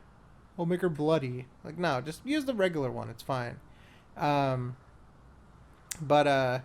yeah, I thought that was kind of cool. You can. So I made him a fox. He's orange and he has a white undercoat. It's fantastic. Yeah. And I I've gave him been, an artificial eye. Now he's got I've two been eyes. using quiet a lot, just for the incentive of if I fuck up, she's gonna kill someone and ruin my no-kill run for a mission. Oh, So it just fucking incentivizes me to be more smart when I'm playing through the game. But now I got out of the stun weapon, so now it's fucking pointless. oh, the guilty butterfly. Yeah. Yeah, it's good. But if you ever want to like challenge yourself and incentivize yourself to take everything really slow and think things through, put the sniper on her and just fucking go. I can do that regardless.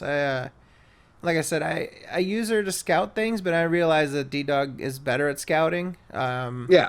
So I usually just handle all the action myself. Haven't used the D-Walker that much. The Domino's Walker. The new pizza delivery system for Domino's. The D-Walker. But I haven't watched it. I haven't used it much. It is fun, though, to go around, in the Yeah. little fucking shit with the roller skates and stuff. And What is roller skates? What? yeah, if you, like, sprint with it, yeah. Oh, that's nice. Yeah, it's I forgot what it's called. It's like vehicle mode or some shit. That's great. Yeah. Oh my god. But yeah, I think it's great. Anybody else been playing MGS5 other than me and Pask? No. No one. What played. is this? Wait, what is this metal, or what is this MGS5 you speak of? Metal what? I don't know. Never heard of it. It's Magic the Gathering version 5.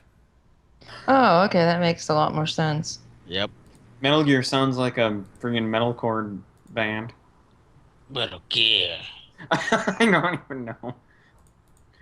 I can see where you're coming from with that. Yeah. I don't know. I still need to play like the actual games before I play 5. So I can't really give an opinion on it because I never really played the I series. hate people that say that. That Fizz said the same thing, and I have the same gripe with them. Oh, I have to play Peace Walker first. Fuck, I just watch a YouTube video and get you up to speed and play the fucking game. Why do you have to deprive yourself? I just like to play the games But it's chronologically. never gonna happen then.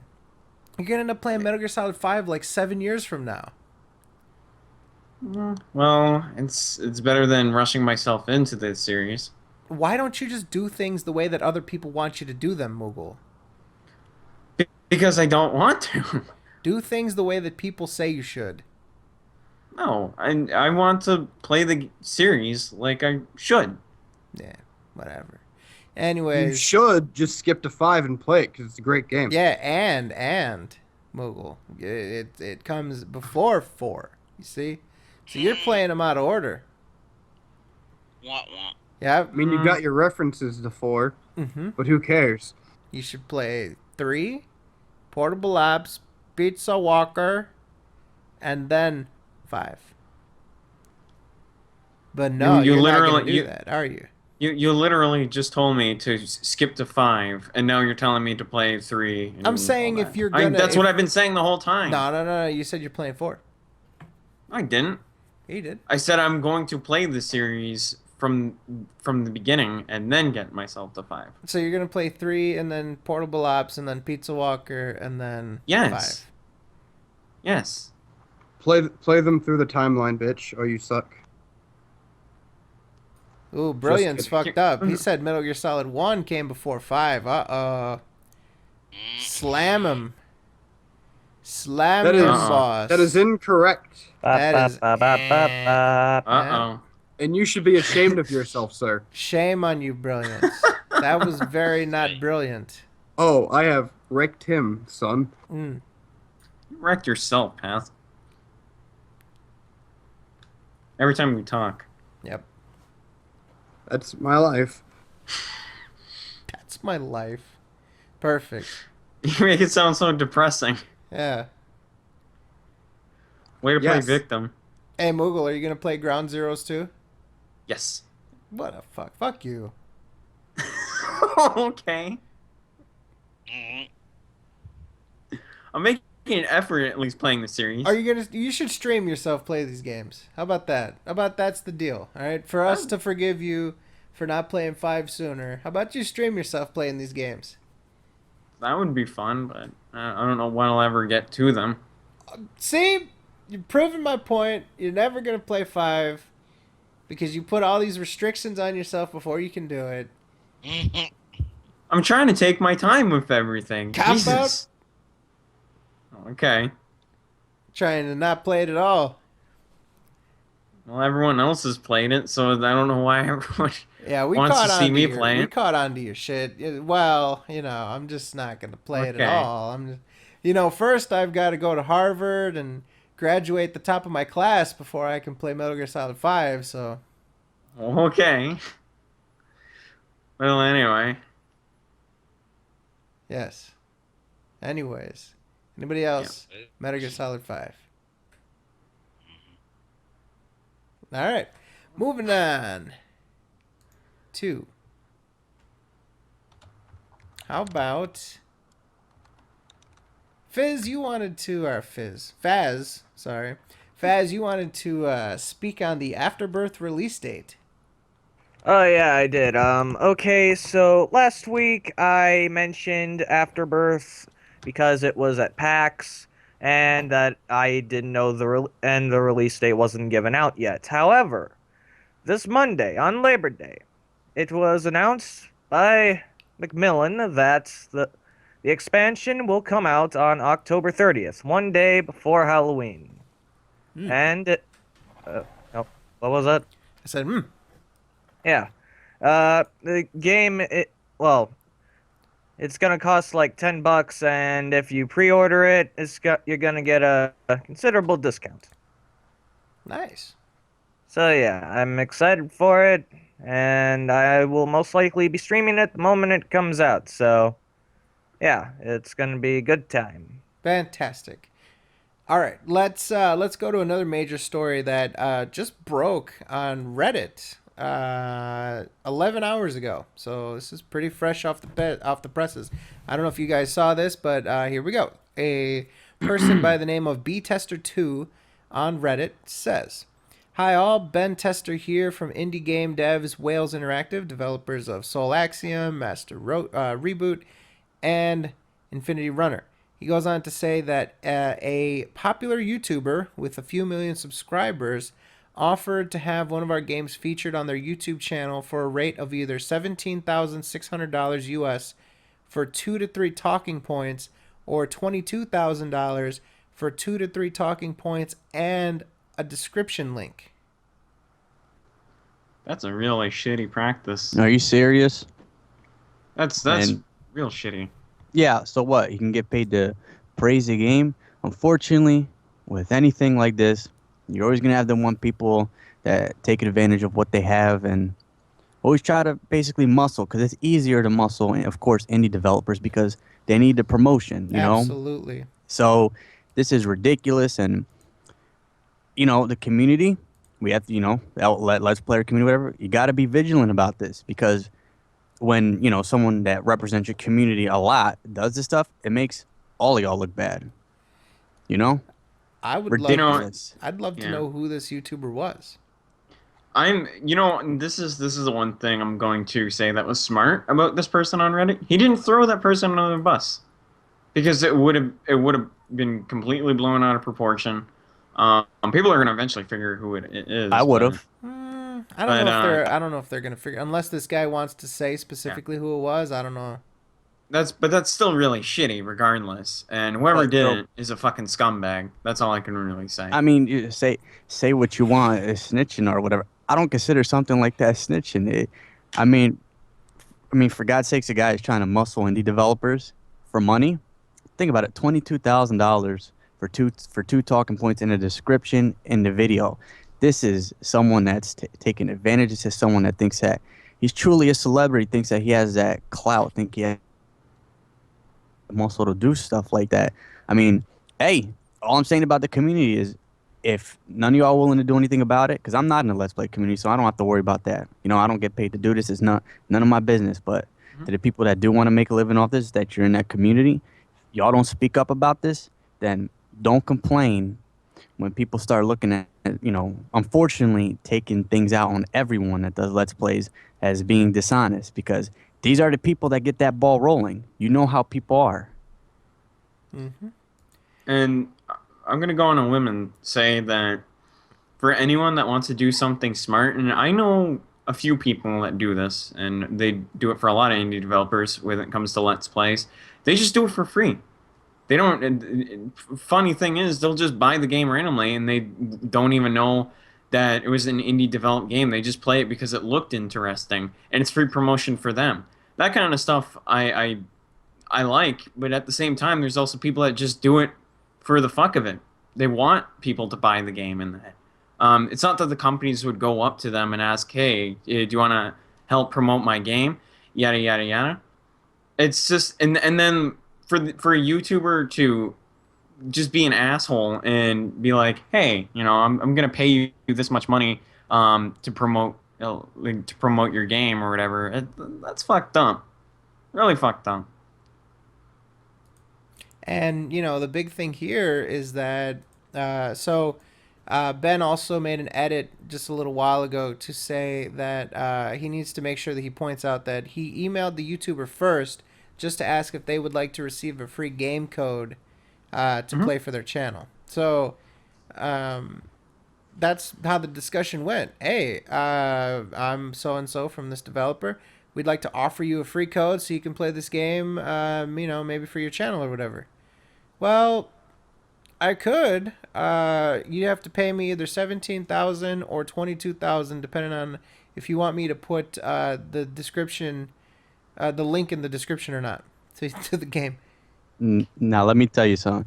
Tell me this wouldn't be hilarious. Okay, what if this is some CSI shit and there was a call going on, there's leaked audio, and we find out that the person actually got it mistaken. It wasn't million subscribers. It was 100,000 subscribers, and it was Dark Side Phil trying to do this. Oh man. Well, 22,000. Well, I've got I've got millions of fans.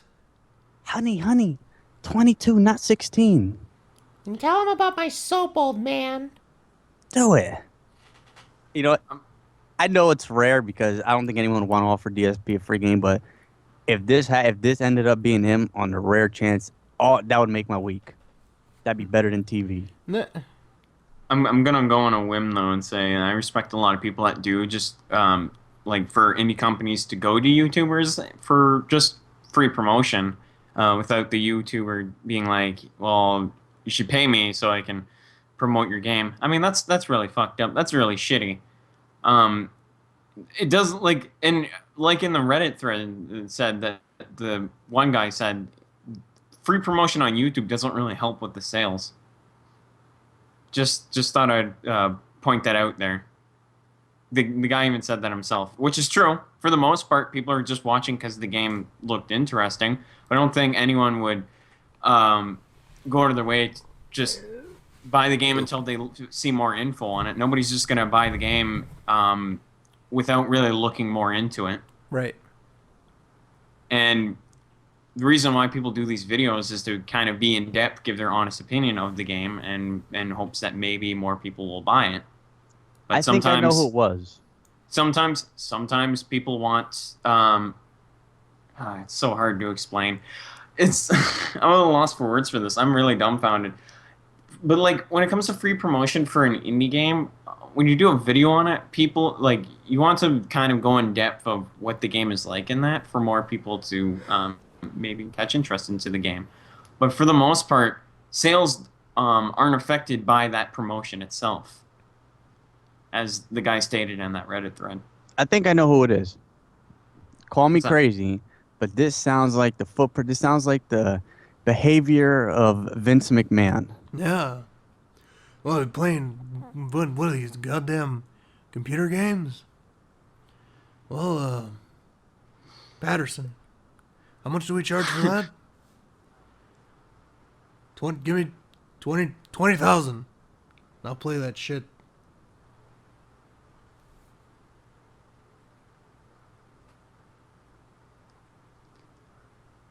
Okay. Hello. All right. I don't think we have any more to say about this. Apparently, Nope, I'm just gonna sit here. You guys have fun. Everyone died. Yep. we just have a blast. Nope, I'm just sitting here. Yeah, that was awkward, but yeah, indie developers nowadays, and I actually prefer playing indie games sometimes, is like I don't know, something about indie games always interested me compared to AAA titles. Probably because they just have probably just they're always unique in their own way. They take inspiration from other games in that and kind of add more onto it. Like I mean, I applaud developers for their efforts in doing that. So, yeah, that's pretty much the best way I can really say it. But yeah, and it sucks too that indie companies really, especially like with YouTubers and stuff, it's come down to this where people are gonna bribe another indie developer, or yeah, people are gonna bribe an indie developer to promote their game. I mean, that's pretty fucked up. Yeah, we have good, honest, legit Let's Players like Moogle. We'll be happy to help a company out and give his honest opinion on how things are. I can't say myself that I've done a few indie developed games, but I'm more than happy to at some point. I actually have a few planned, so yeah, should be fun. Other than that, but I'll do that shit for free. I don't need money for it. I'll give it the free promotion, even though I mean it's a very small channel. I'm more than happy to kind of have people like buy the game just from seeing the video. I don't mind that. So. Word. Yeah. You got to keep in mind though, free promotion doesn't always help with your sales. Not always. Not always. It's a gamble. Just like that guy said on Reddit. But if you're comfortable, if you're confident in your product, it can work out for you. Yep. Yes, sir. It does help you. It does give you a little boost. And boost in confidence as well to keep updating your game. You can't just be those developers that make the game and not bother to update it at all. That would be bad. Trust me, there's a few companies that have done that before. Mm-hmm. So yeah, that's pretty much all I really have to say. All right, let's move on to. Let's see here. What should we cover? Nintendo yanking videos off YouTube, specifically tool-assisted speedruns and hacks. Okay. So I caught wind of this morning, and this was very interesting to me.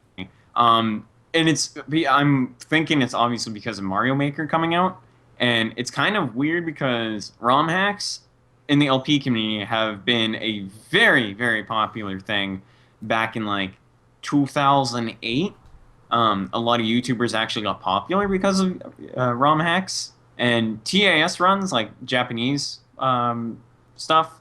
Those things are always fun to watch. Like they're amazingly funny. Just watching the tool assisted speedrun like completely break the game. That stuff is fun to watch. I admit. ROM hacks are also fun to watch.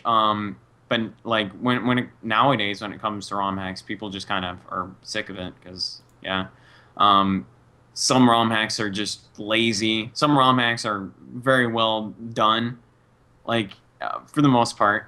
But I feel like Nintendo is doing this the wrong way. I mean, it's not hurting it in any way. It's not hurting their product at all.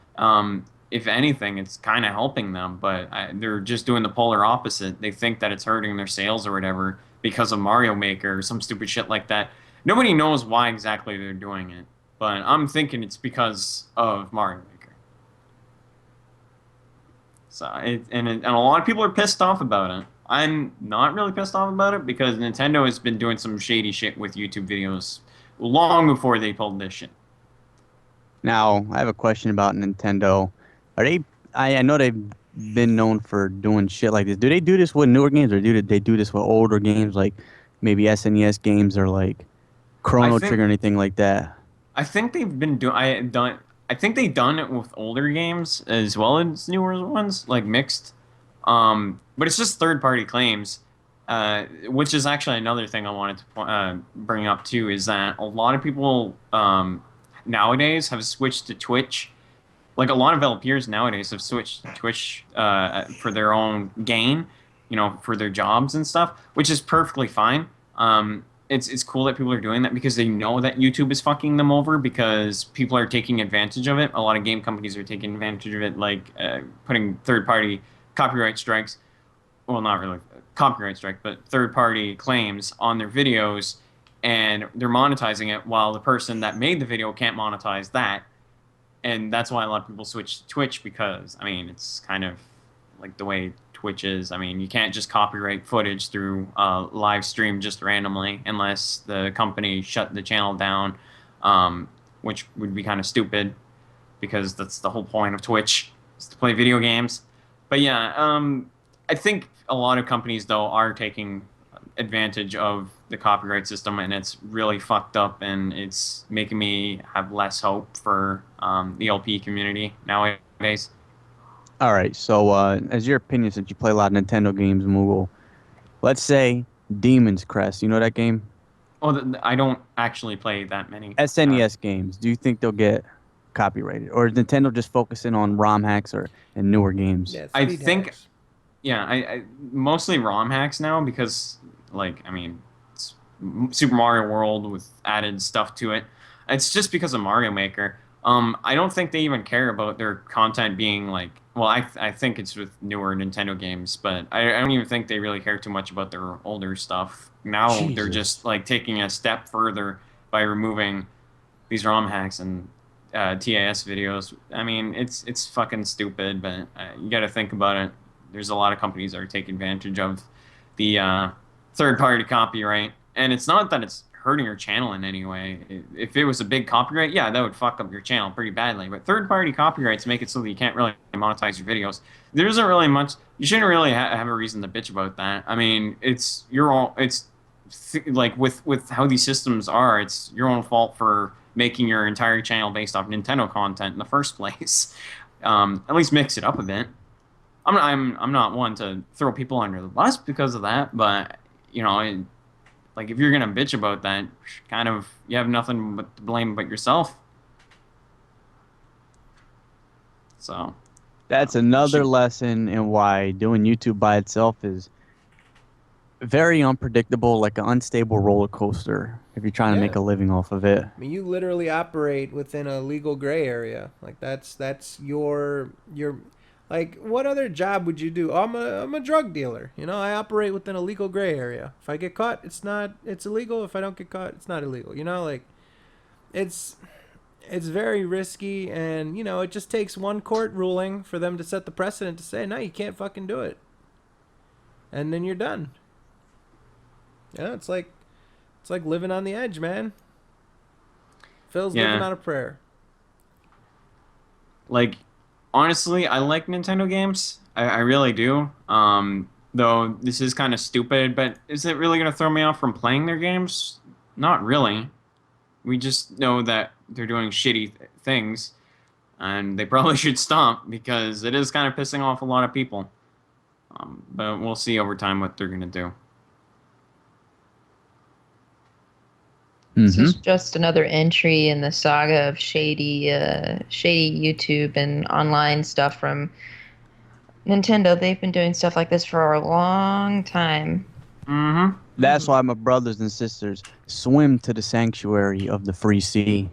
Yeah. Jump off the Titanic and swim where there's hope. Swim where there's the least, as least restrictive as possible. Swim to where there's an open market for anyone that's strapped on cash. The free sea. Che, that a lot of people, when they jumped off the Titanic, they died pretty quickly from hypothermia. Well, the water's warm. Okay. All right, cool. There we go. Perfect. We're in the Caribbean. Okay, cool. No icebergs at all. Yes. Fantastic. All right. Anything else on the Nintendo garbagery before we move on to some viewer-submitted topics? God damn it, Nintendo.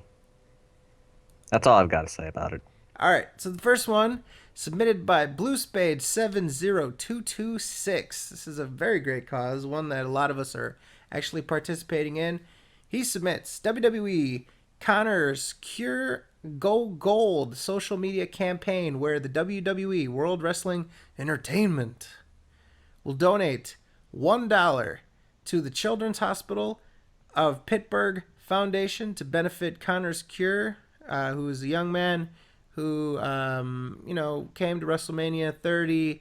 I can't pronounce his last name, but Connor was there, and unfortunately he's passed away since. But he really touched people's hearts at the WWE, and now what they're going to do for everyone that goes to Connor's Cure, the website, and sign in with your Twitter, it will change your Twitter profile to a gold overlay. You can see a lot of us have that. For everyone that does that goes through that process, WWE will donate $1 to Children's Hospital of Pittsburgh. So, yeah, great cause. We all participated in it, so we're happy to do it. And if any of you guys are interested in that, if you guys want to just sort of click a couple things and have $1 on your behalf go to the Children's Hospital of Pittsburgh Foundation, have at it. So yeah, any thoughts on that? I think it's great. I think it's a great social media campaign to raise awareness. Go Orange today. Yes. Gold. I've been meaning sorry. to. I just Don't. don't know how. I'm sorry. I'll send you the link. All you gotta do is it's very easy. You just click it. It's like a one button thing that automatically does it for you. And I guess through that they track it and put it as another tally. So when it's time to donate, and we all know the WWE is good for it. Mm-hmm. All right, then I'll do it. Yeah. And the website sort of keeps track. It's not like you have to tweet at them or anything like that, but just basically by clicking on the link. Also, just be aware that it will post a tweet. Sort of like auto generates your account to post a tweet to raise awareness of it. So don't be freaked out by that. It didn't compromise your account, but literally it just takes whatever profile picture you have on Twitter, puts a gold color overlay to it, and that's it. So. All right. Sounds yeah, cool. You don't have to do anything else other than just, if you're already logged into Twitter on that browser, just go to the website. It'll log you in, authorize the app just like you would TwitLonger or any other shit like that, TweetDeck. And yeah, so, all right. Fantastic. All right. Kudos to WWE and, all you guys, if you want to. It's, it's relatively pain-free to do it, so I don't see why not. But there you go. $1 for every person that does that gets donated. Fantastic. Kudos, WWE. Thank you, Blue Spade 70226 for sending that in. Let's see, what else? Kojima Challenge Metal Gear Solid 2. Why was Fortune immune to gunfire? Submitted by Draguna. Well, should we do spoilers or? If we're gonna do like spoilers, 10 years old. I guess we should. But folks, we warned you. There are gonna be spoilers. Yeah. So if you don't want Metal Gear Solid 2, it's not even a major spoiler. It's a relatively minor spoiler. But if you don't want Metal Gear Solid 2 to be spoiled, don't listen to what we're about to say. How about that? Okay.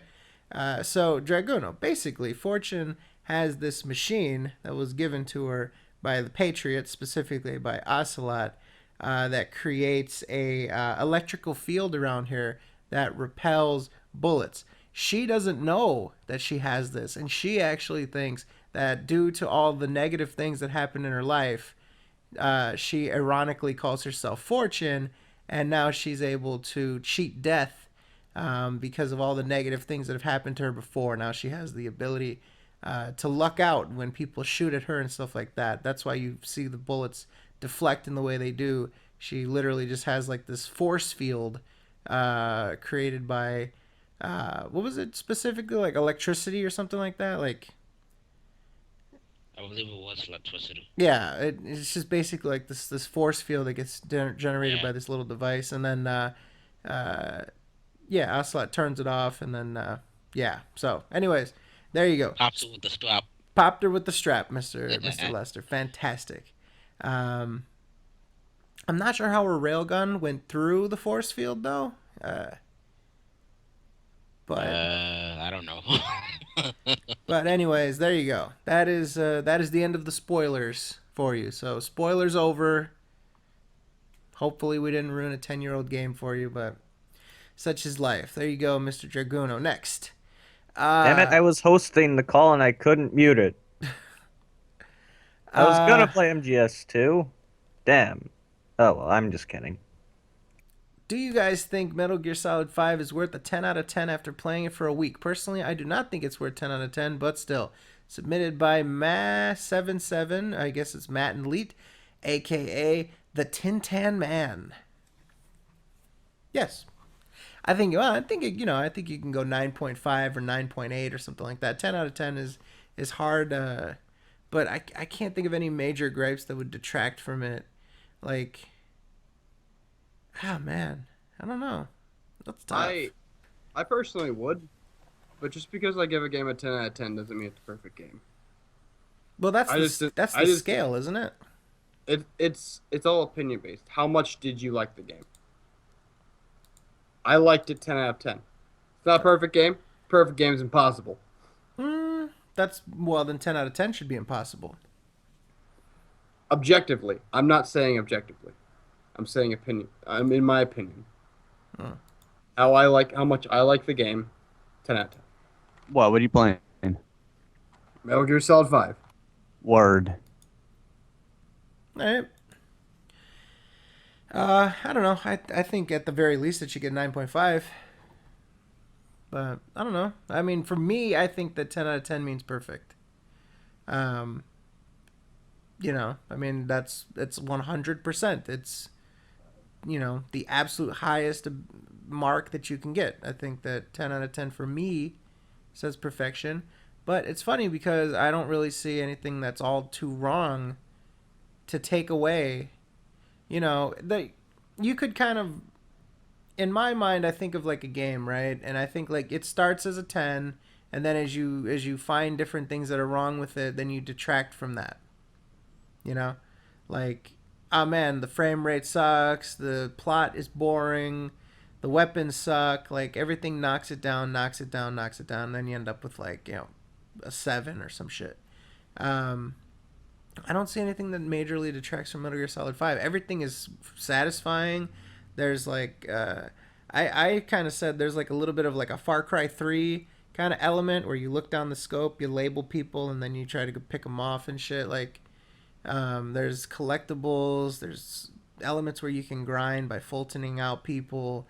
There's RPG elements. There's staff management. There's micromanagement. There's you can play the game however you want to. It's a free roam, open world. Like, there's so much good going for it. I guess one thing I would say one gripe that I have, Big Boss doesn't talk all that much. And I've seen different reports on the internet that like, well, Kiefer Sutherland was very expensive and they couldn't afford to have him, do all that much or whatever else like that. But whatever the case is, it just seems like Big Boss kind of stands around. He doesn't really talk all that much. There's like situations where it seems like he should have talked or said something important, or that him saying something would have been sort of fitting, and he just kind of stands there and mopes around. And that's one gripe I would give, but it doesn't detract from the gameplay that much, and the story sort of progresses. It's almost as though the story kind of progresses on without Big Boss giving his input, but it still does anyway. Have you noticed that, Pass? I have, but I don't completely mind it. Mostly because you can play as the combat unit during the main missions and the side missions. So that kind of makes sense that he doesn't talk like all the time in there. Also, after Metal Gear Solid 3, the character himself never really talked all that much. Like if you played Peace Walker, if you played Portable Ops, he just didn't talk. That might just be me thinking a little too hard, but I thought he talked a good That's a amount. lot more than that. I may not be remembering. What's that, It's been like Lester? a year and a half. They talked a lot more on Peaceful than they did in 5. I mean, he's also got a giant chunk of lead in his head, so. I guess. That grows Yeah. if you're naughty. Yeah. What? Yeah, the whole one will glow. Oh, so it's like It's garbage. okay, so you got like some guy with a like a growing horn and like a plant bitch. No, it's not. It's not specifically a horn. It's debris from the explosion. Oh. Yeah, it's shrapnel. But for whatever Yeah. reason, it grows if you're naughty. Yeah, Yeah, it's it just weird. keeps growing. And quiet is like a plant bitch. What? Spoilers. Jesus Oh, Christ. I forgot. Jesus. Spoilers. Don't do that. Play Vice City. There you go. Play Vice City. Play Vice City. Vice City, bitch. All right. Anything else with Metal Gear Solid 5 Perfect 10? Anybody else? Seems like no one is playing it, so I I'm gotta play playing it. 75 games first. So Oh, shut up. Gotta play I gotta Eternal run the Sonata gamut. 70 times Yeah. before I can play other games. I gotta be #1 in the world at Dota first, and then I can play it. I'm organizing my new team, guys. We'll be ready in 2035. Motherfucker, you better get out of my lane Yeah, so I I can have, finally I have to get get to everyone Metal out of my Gear lane. I have to play Solid for 5. 20 years straight without anyone going in my lane first, and then I'll play it. Just stay out of my lane. I want to get to MGS5 by the time I'm 70. He's AJ What's now? going on? Why is he AJ now? What was that? I don't know. He's gonna get Domino's. You should just keep talking like that. He's gonna like get some Canadios. All right, what else we got? Why anime sucks and needs to be stopped. Submitted by I Was a Young Boy. That does not surprise me. Well, Because Google likes it. because it's Japanese. Yeah. I have been suffering through Humoto Imura-chan. For if you guys don't know, that little bitch that wears the fucking orange hamster hoodie and eats potato chips and drinks cola all the time. Yeah, I just started watching that show yesterday. I was just like, what the hell? What do you mean you started watching it? Why did you... Why? We're watching it as a joke. What the fuck are you doing? I saw it and was like, this can't be real. Mm-hmm. So I started watching. cool. I started watching it. This is too and it good was to be awful. true. It was awful. Uh-huh. So I decided to pull my roommate through it because he doesn't like anime. Oh yeah. So now I'm making him watch it. It's amazing. Pull he your screams. poor roommate. Yeah, don't make your boyfriend watch fucking Imura-chan with you, all right? Jesus. You let him Jesus. get this low. Terrible pass. What He's happened to already dinner in a movie? all the time. What happened to dinner in a movie? What happened to the good old days, you know? Now everyone's got to watch this fucking goddamn albino fucking midget bitch. Albino.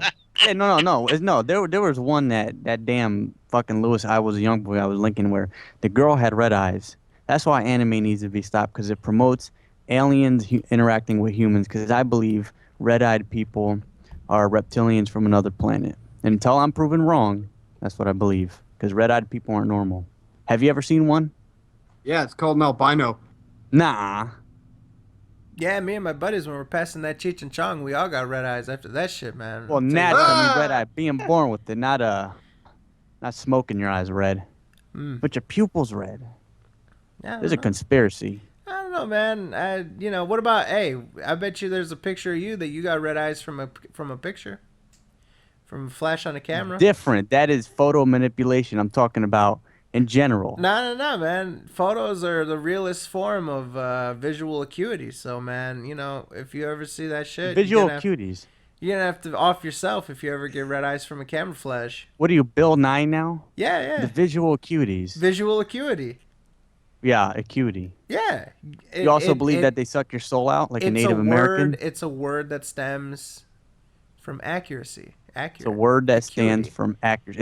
It stands on accuracy's shoulders. Yeah. No. It's There you go. like the root. It has the same root word from accuracy. Exactly. Accuracy holds acuity up on its shoulders. It stands from it. Loud and tall. Fantastic. All right. So that is why anime sucks and needs to be stopped because it's Japanese.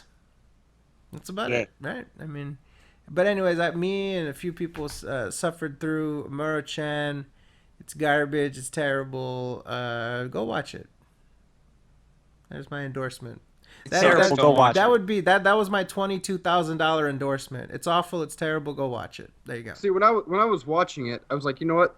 This girl reminds me a lot of Fred, because when she's out in public, when she's out in the open, she's just very calm, concealed, straightaway professional person. And then when she gets at home in private, it's just awful. Yeah. Yeah, we do this podcast live from public. I'm actually at Starbucks right now. I'm not at my house, you know. She's using the internet at McDonald's. Yeah. Actually, you know, and it's funny because her brother reminds me of Pascal. You know, he's a pushover. He gets fucked over all the time, and you know He's the bitch. He's the bitch. You know. He gets no crotch. He gets no crotch. All right. So wait, Fred went crotch. from the Starbucks to McDonald's and the Snap. Jesus, man, get me an Oreo frappe while you're at Nah, it. they're both at the same airport. What? Just get me an Oreo frappe. Nah, man. I can't, you know, I can't be doing that because they're out of them. And Is he a hipster? let me get a What is he, Oreo Phil? let me get an Oreo frappe with extra Oreo, please. Sorry. So anyways, let's see what else do we got here. Pokemon Go announced for iOS and Android. It's an AR game that will let players battle, catch, and trade Pokemon in the real world. It's set to release in 2016, and additional will also have a watch to go along with it that makes Pokemon easier to find. Submitted by Pixelbuster. Thank you, Mr. Pixelbuster. Pokemon for the mobile Bullshit. platform. I know nothing about that actually. A watch that makes Pokemon. I think I saw a picture of that shit. And who's gonna wear that? Like, Oh, you mean that thing that was posted like a while ago? The stupid looking watch that people are calling it the yokai watch or some Tired shit? of these stupid freaking iPod and Android games. That's a game, Google. No. That's God damn it. Fuck. Yokai Watch is a game coming out for the No, Wii. I'm not talking about that. I'm talking about people calling it the yokai watch. You dumb mad about motherfucker. it. Ooh, Holy shit! Someone's fat God about damn. Are you in his lane? Are you guys playing Dota on the side? it. Holy shit! No. No, I only play good games. Must have clicking comments. Someone's really fat about it. I mean, mad about He's it. gonna click the fuck out of you, man. Real fat about it. Okay. Real fat about it. Oh, come on, man. Moogle's pretty slim, despite the fact that he takes gigantic bong rips and raids the refrigerator. That's how he became a cook. So I'm gonna make a waffle ice cream sandwich with a little bit of creme fraiche on the top. So yeah, Pokemon. I mean, this sort of signals what people have been projecting, predicting, and sort of hoping for Nintendo to open up to the mobile market because they're not doing so well and they need to do other shit. And making one of their most popular franchises available on iPhone and Android kind of signals that, you know, they need to look at different options to sort of stay relevant and to stay solvent, financially solvent, of course. I don't know. I might play it. I'm not going to buy the fucking watch, though. I know that. You know you want to. Yeah. You need to You're keep gonna walk, track you're gonna of walk the around time with a while- watch like that? Pokewatch. So you're gonna be in the middle of public and be like, oh, Charizard, you know, burn that fucking midget with the plant head. What was Yeah. it? Like a blue jackass looking Oddish. thing? Yeah, Oddish. I I know hate all that the thing. 151. I don't know anything that came after 151. Fuck anything that came after 151. Let me tell you what. Those original 151 Pokemon, maybe Togepi because it was in the anime, but fuck it anyway. Those motherfuckers are for the legit Pokemon. Everything that came after, go fuck your mother. Jeez. Yep. That's it. That's Yeah. all I gotta say. And you know, I gotta say, Hitmonlee throwing those leg kicks, man. That's what's up. Abra's a piece of shit. Abra is a piece of shit. It just teleports out when shit pops off. It's You gotta, like- It's like Lopple. You gotta like, you gotta like throw it in the fucking battle, then constantly take it out until it gains like 15 levels, so it can learn one useful attack. It's just sitting there like a damn sloth. It's like Pask. doesn't when want to he- do anything. It's like Pask when he hears his name. Yeah. Teleports Yep. out of there. Cameron. God damn it, Cameron. God damn it, I'm Oh cooked. shit. I'm Sorry. sitting there hogging up your XP share, man. Yeah. You are. Yeah. And you know what? You know what? With me as president, there'll be no more EXP for people like you. You know, we're sending y'all back to the Antarctic where you need to go. What did you say? They go to the factory? Yep, they're gonna go straight to the factory. All of them. It's the factory in Antarctica. I don't care where it's at. They're just going. They're going to the factory. That's their There's- punishment. You're going to. there's You're not n- going to the Who Scout. You're going to the factory. Mm-hmm. There's no Whoa. discrimination. Oh man. It's gonna be a wonderful world, a melting pot of people in the factory. All right, your thoughts on Metal Gear Solid 5 by Kless. We covered that, but thank you, Kless. Appreciate that. All right, let's see. Couple one. That one's long, so maybe we'll circle back to that one. Which Metal Gear Solid game DSP has played worse so far, in your opinion? Submitted by Dubtalia, aka AP. Dubtalia. All of them. I am going to say, I want to say 3 or 1. It's close between 3 and 1. I'm going to go 3 because of the boss battles. Like whenever he was presented with any sort of sophisticated challenge, anything that was more than just punch and kick the shit out of him, because that's literally all he did. He just ran around and punched and kicked everybody. But whenever he had a boss battle that required any sort of thoughts, he fucked up the worst in 3. But 1 is a close second, in my opinion. Well, because in 3 he chased one of the bosses. I believe it was. The end? Yeah, I believe he chased her around the whole fucking map like over and over and over again.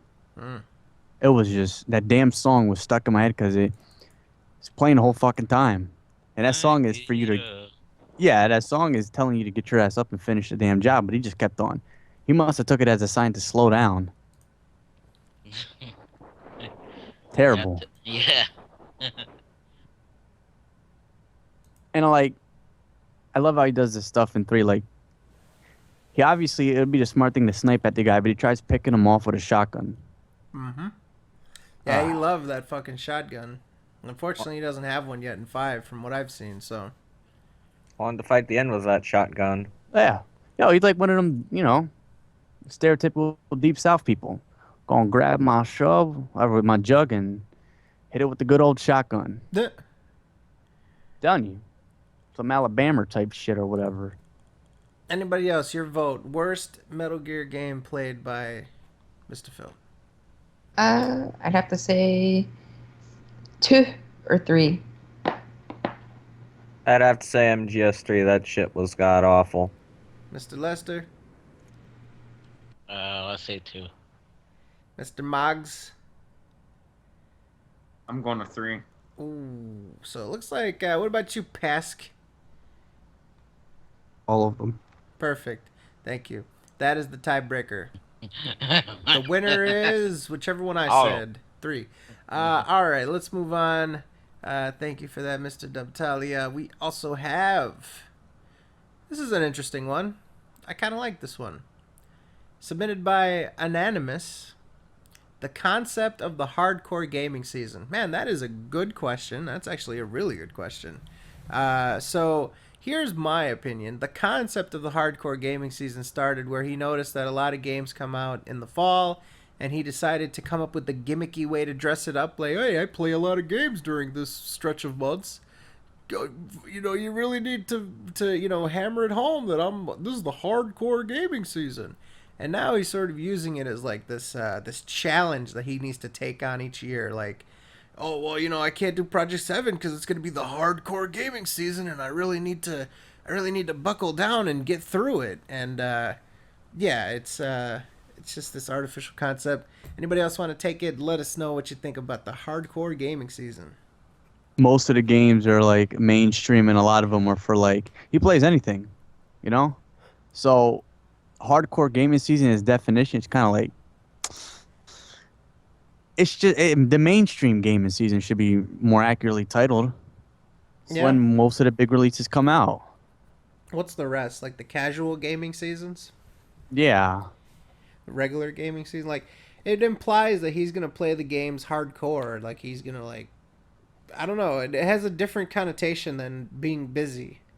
Yeah, like he's gonna do the hardest difficulty, or he's gonna do the challenge runs, like one life or some shit like that. It implies that he's gonna master the games and shit. Because when you think of hardcore, like in any genre, you're thinking the toughest of the toughest, or the most complex or most micromanaged, game of any genre. You don't think, oh well, this is where most commercial games are come out that are gonna sell a lot of copies. Yep. So I don't know. Anybody else want to take a crack at it? The hardcore gaming season concept. It's a gimmick title to attract the views, man. Ooh. I was about to say that, you bastard. I mean, You that's know what what? it is. Yeah, it is.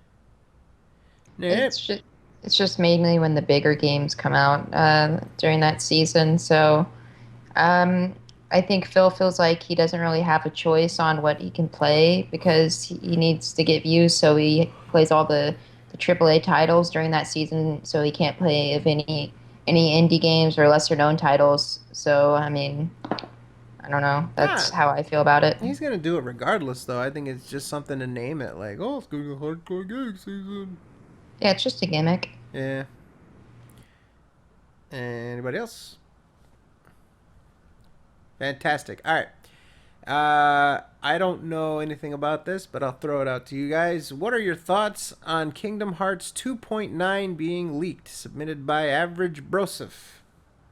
I 2.9? just googled. Oh, sorry. Let's go ahead. Oh, I was just saying 2.9. Yeah, I googled this. And I was looking through some articles, and I could not find any information on what it was supposed to be. I just found like, oh, Kingdom Hearts 2.9 leaks, and that was it. There was no information about what it was or anything like that.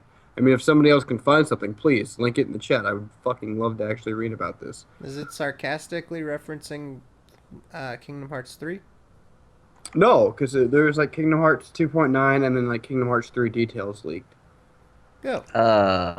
Wait, then there's 2.5, and now 2.9? What? I'm confused. We all are. What about 2.99? That's coming out too. Shit. All right. Anybody else want to get in on, chime in on Kingdom Hearts 2.9? Let's hope he doesn't. Wait, let's hope he doesn't close his stream chat down for this one. No, he won't, because he needs the YouTube comments on YouTube, so he won't close that one. He'll close down the IRC though, so. Excuse you, only intelligent humans don't use the YouTube chat. That's correct. You're stupid if you use the YouTube chat, and that's why I've enabled it. You know, it's such a problem. It's such a headache. It attracts stupid people. Therefore, I have enabled it. It's like, I don't even like it. All right. We get this question literally every week. So, I guess we'll answer it again. Why is the PC the superior thing to have? Submitted by Matt Margulis. In parentheses, it says that wasn't actually me, by the way. So, all right. Because you get better graphics, better resolutions, better frame rates, better modifications, better fucking everything. There you go. Emulators. Yeah, better everything. You could use... I'll give you 3 reasons. Yeah. Steam sales. Yeah. GOG.com. And piracy. Yes. I was also going to say Green Man Gaming. Nap. 4 reasons. What makes PC the overall better platform is the flexibility in the platform itself. You have any rigs anywhere going from $200 to $2,000. So it fits everyone in the market pretty much. I mean, though not everyone will get the same quality of gaming if at any gaming out of their PCs. Then you have a larger selection of games. And then, like you guys said, pirating. And then you have the customization. You can customize your rig depending on your rig. Well, you can customize it with so many different parts, aftermarket parts. There's a lot of reasons why PC is overall the better platform. Yeah. For a lot of people. The free C. Mm-hmm. You could probably guess what my reason is. Because they got Dota on it. Exactly. So the Dota machine. Yep. It's a Dota That's- machine. Pretty let much me, what it is for me. let me He has edit to this. get out of his lane. Let me edit this real quick on my Dota box. Hold on, I gotta update to the new Dota drivers. Dota box. Dota box. I gotta upgrade to Windows Dota.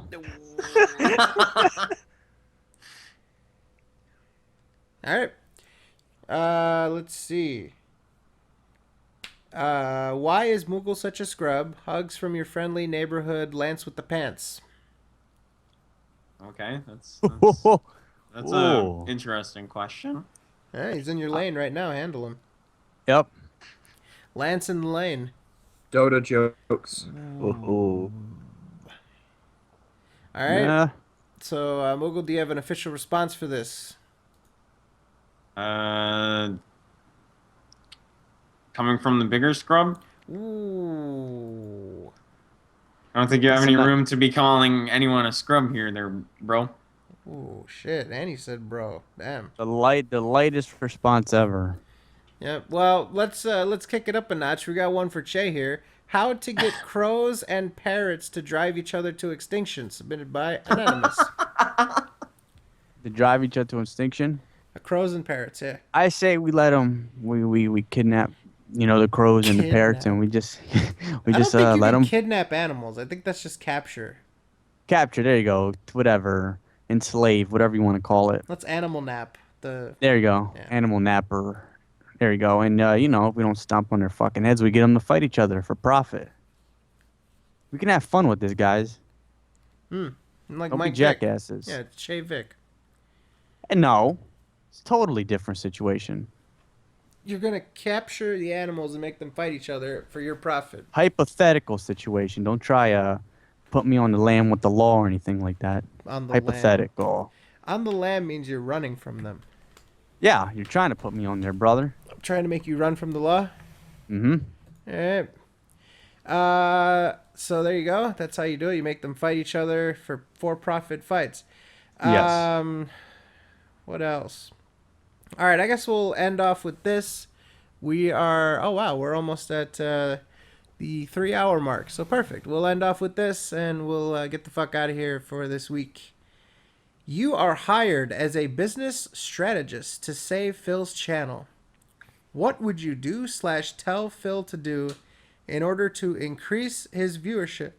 In parentheses, don't say shut his channel down. Submitted by KG. Oh, sorry, Anonymous. Jump off a bridge. Shut his channel down. Shut his channel down. Change your goddamn attitude. The bridge is looking awfully nice right now. Editing his attitude, keep Panda Lee off the screen at all times and off the comment section. She should not have any interaction with the fans at all. He needs to listen to more constructive criticism. He needs to get some mods on his forum his forum and his chat that actually know what they're doing and don't ban everyone just for saying something that's constructive criticism and not even fucking negative. There's so many things that he needs or could do to improve. I mean, I don't have there's not enough paper probably in the Tri-County area to write down all of the things that could possibly help him or Hey. be fixed. You could pull a Don King.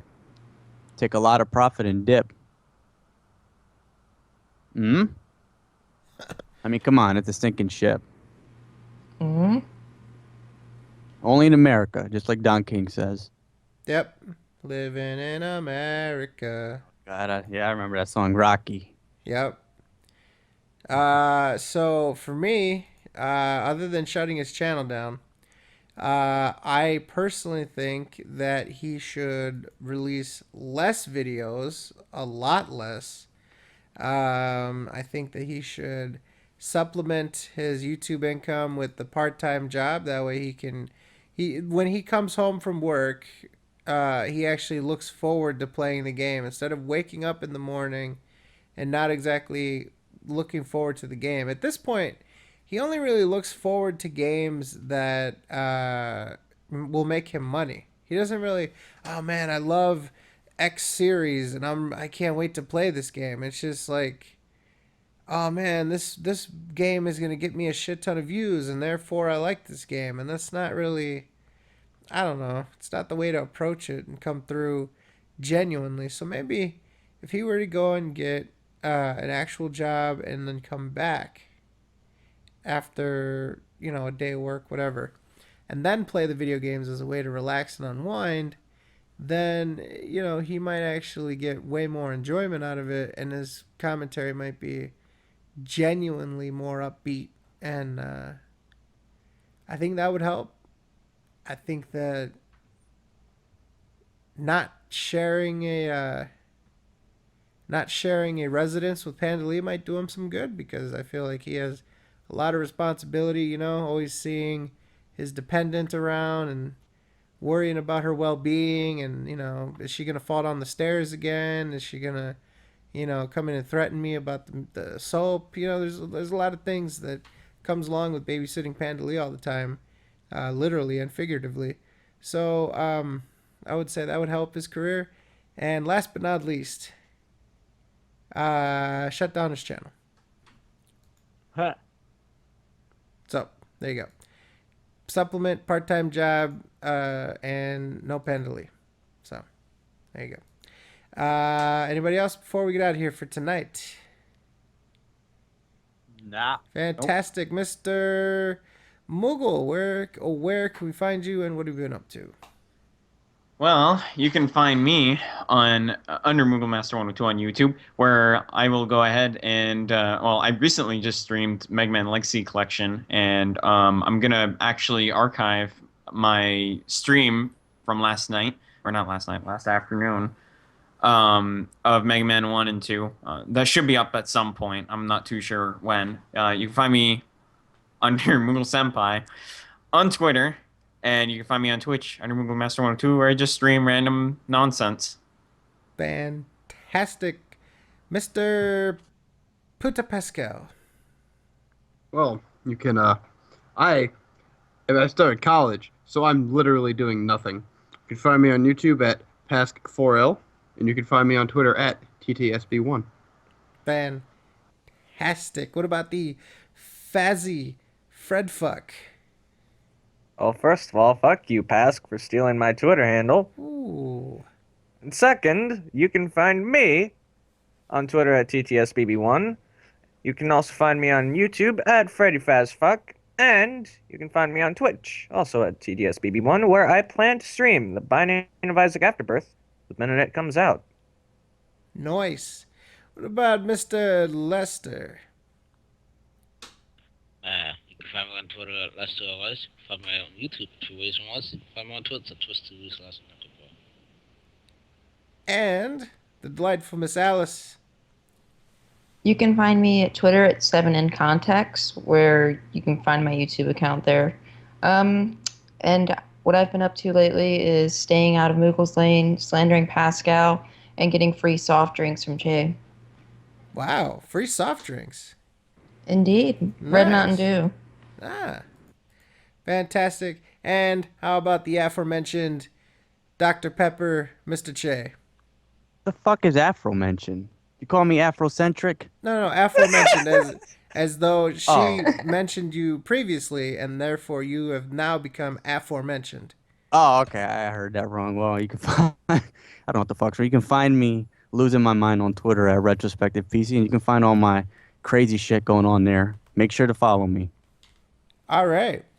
And me, Mr. Freddy, you can find me on Twitter at TIHYDP, the acronym for This Is How You Donate Properly. You can also find me on YouTube, user/itsFredFucks, or you can type in FredFucks in your handy-dandy YouTube search bar, and you can find all my content and my channel, with the Tony Montana avatar. That's a picture of me, of course.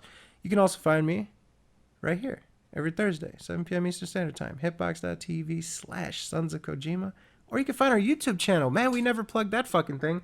YouTube/Sons of Kojima. Type in Sons of Kojima on YouTube. You could probably find this podcast probably tomorrow, which would be Friday.